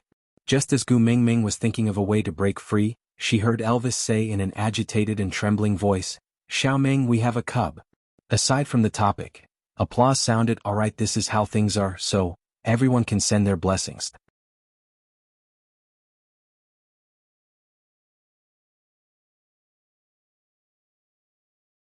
Chapter 269. Gu Mingming's first reaction was to laugh out loud and slap Elvis's arm. Stop fooling around, how is that possible? Elvis turned Gu Mingming around gently but did not allow her to resist. He looked into her eyes and said seriously, I am sure, you are pregnant. If you don't believe me, let Leah confirm it again. F***K, do you think your nose is a B scan and you can tell if I am pregnant just by smelling it? why don't you just go to heaven? Gu Mingming could not maintain her smile because the two fellows in front of her, their expressions were so damn serious that it was scary. I am a wolf, I can't fly. Elvis was a little hesitant. He started to regret accepting the Eagle Owl tribe. What if Xiaoming fell in love with them because they could fly? Gu Mingming really wanted to laugh but she could not. She raised her trembling finger to point at Leah and asked, Are you sure? Leah smiled and there was an indescribable passion in his eyes. It had nothing to do with lust or love, it was the passion of a person who had been trapped in the darkness for a long time and finally saw the light. He took a step forward and said, I am 80% sure, if you can let me confirm it in detail. Gu Mingming raised her hand and made a gesture to stop him. Leah indeed stopped talking immediately and exchanged glances with Elvis. Both of them were so nervous that they held their breaths and looked at Gu Mingming, who looked like she was struck by lightning. They did not know what her next reaction would be. Wah wah wah wah. Gu Mingming's legs suddenly turned to jelly and she sat down on the ground. Luckily, Elvis's reaction was fast enough and he turned himself into a praying mat made of wolf meat to catch Gu Mingming firmly so that she did not fall onto the ground. Leah was also panicking. In his impression, once females heard that they were pregnant, they would all be so excited that everyone in the world would congratulate them. Why did Gu Mingming look so sad? Elvis's heart ached too. The hand that was carrying Gu Mingming touched her flat stomach. His heart sank into extreme torment as he watched her cry so heartbroken. After a long time he finally said, Xiaoming, if you don't want to give birth to little wolves. I'm only 19. Where I come from, I'm not even at the legal age for marriage.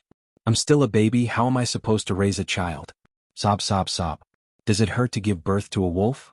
Will I give birth to a husky with a human head? What if my son is a monster? What should I do? Elvis did not know how to comfort Gu Mingming because he could not understand her worries. But he knew that Gu Mingming was crying not because she was unwilling to give birth to his cubs. This made him feel at ease. As long as it was not because of this reason, he had the confidence to face any other problems and difficulties. Thinking about this, Elvis gently wiped away Gu Mingming's tears and comforted her. Don't worry, I'm here. Don't worry, I will go. Gu Mingming exploded and punched Elvis's chest harshly. She said angrily, Damn it, you didn't give birth to me and you're not the one in pain. It's easy for you to say that. Elvis frowned and looked at Leah, asking, How painful is it when a female gives birth? Elvis smiled bitterly and said, I have never given birth before. Elvis stayed silent for a while and asked again, Didn't you help Nina before? Leah recalled and said, It was quite easy for her to give birth that time. I did not hear her cry out in pain. Elvis heaved a sigh of relief and patted Gu Mingming's back lightly. See, Leah said it was not painful. Gu Mingming said angrily, Nina lays eggs and the eggs are so small. Have you given birth to wolves before? Can wolf cubs be as big as eggs? Even if I did not study much, you cannot lie to me like this. Aside from the topic, yeah, I have to thank my little baby Ling Ling. Gu Mingming showed off her hand-drawn cartoon to the authors group chat yesterday and felt that she was so awesome she drew it super cute, that you're tuning into the Han Li's Wuxia Adventures YouTube channel.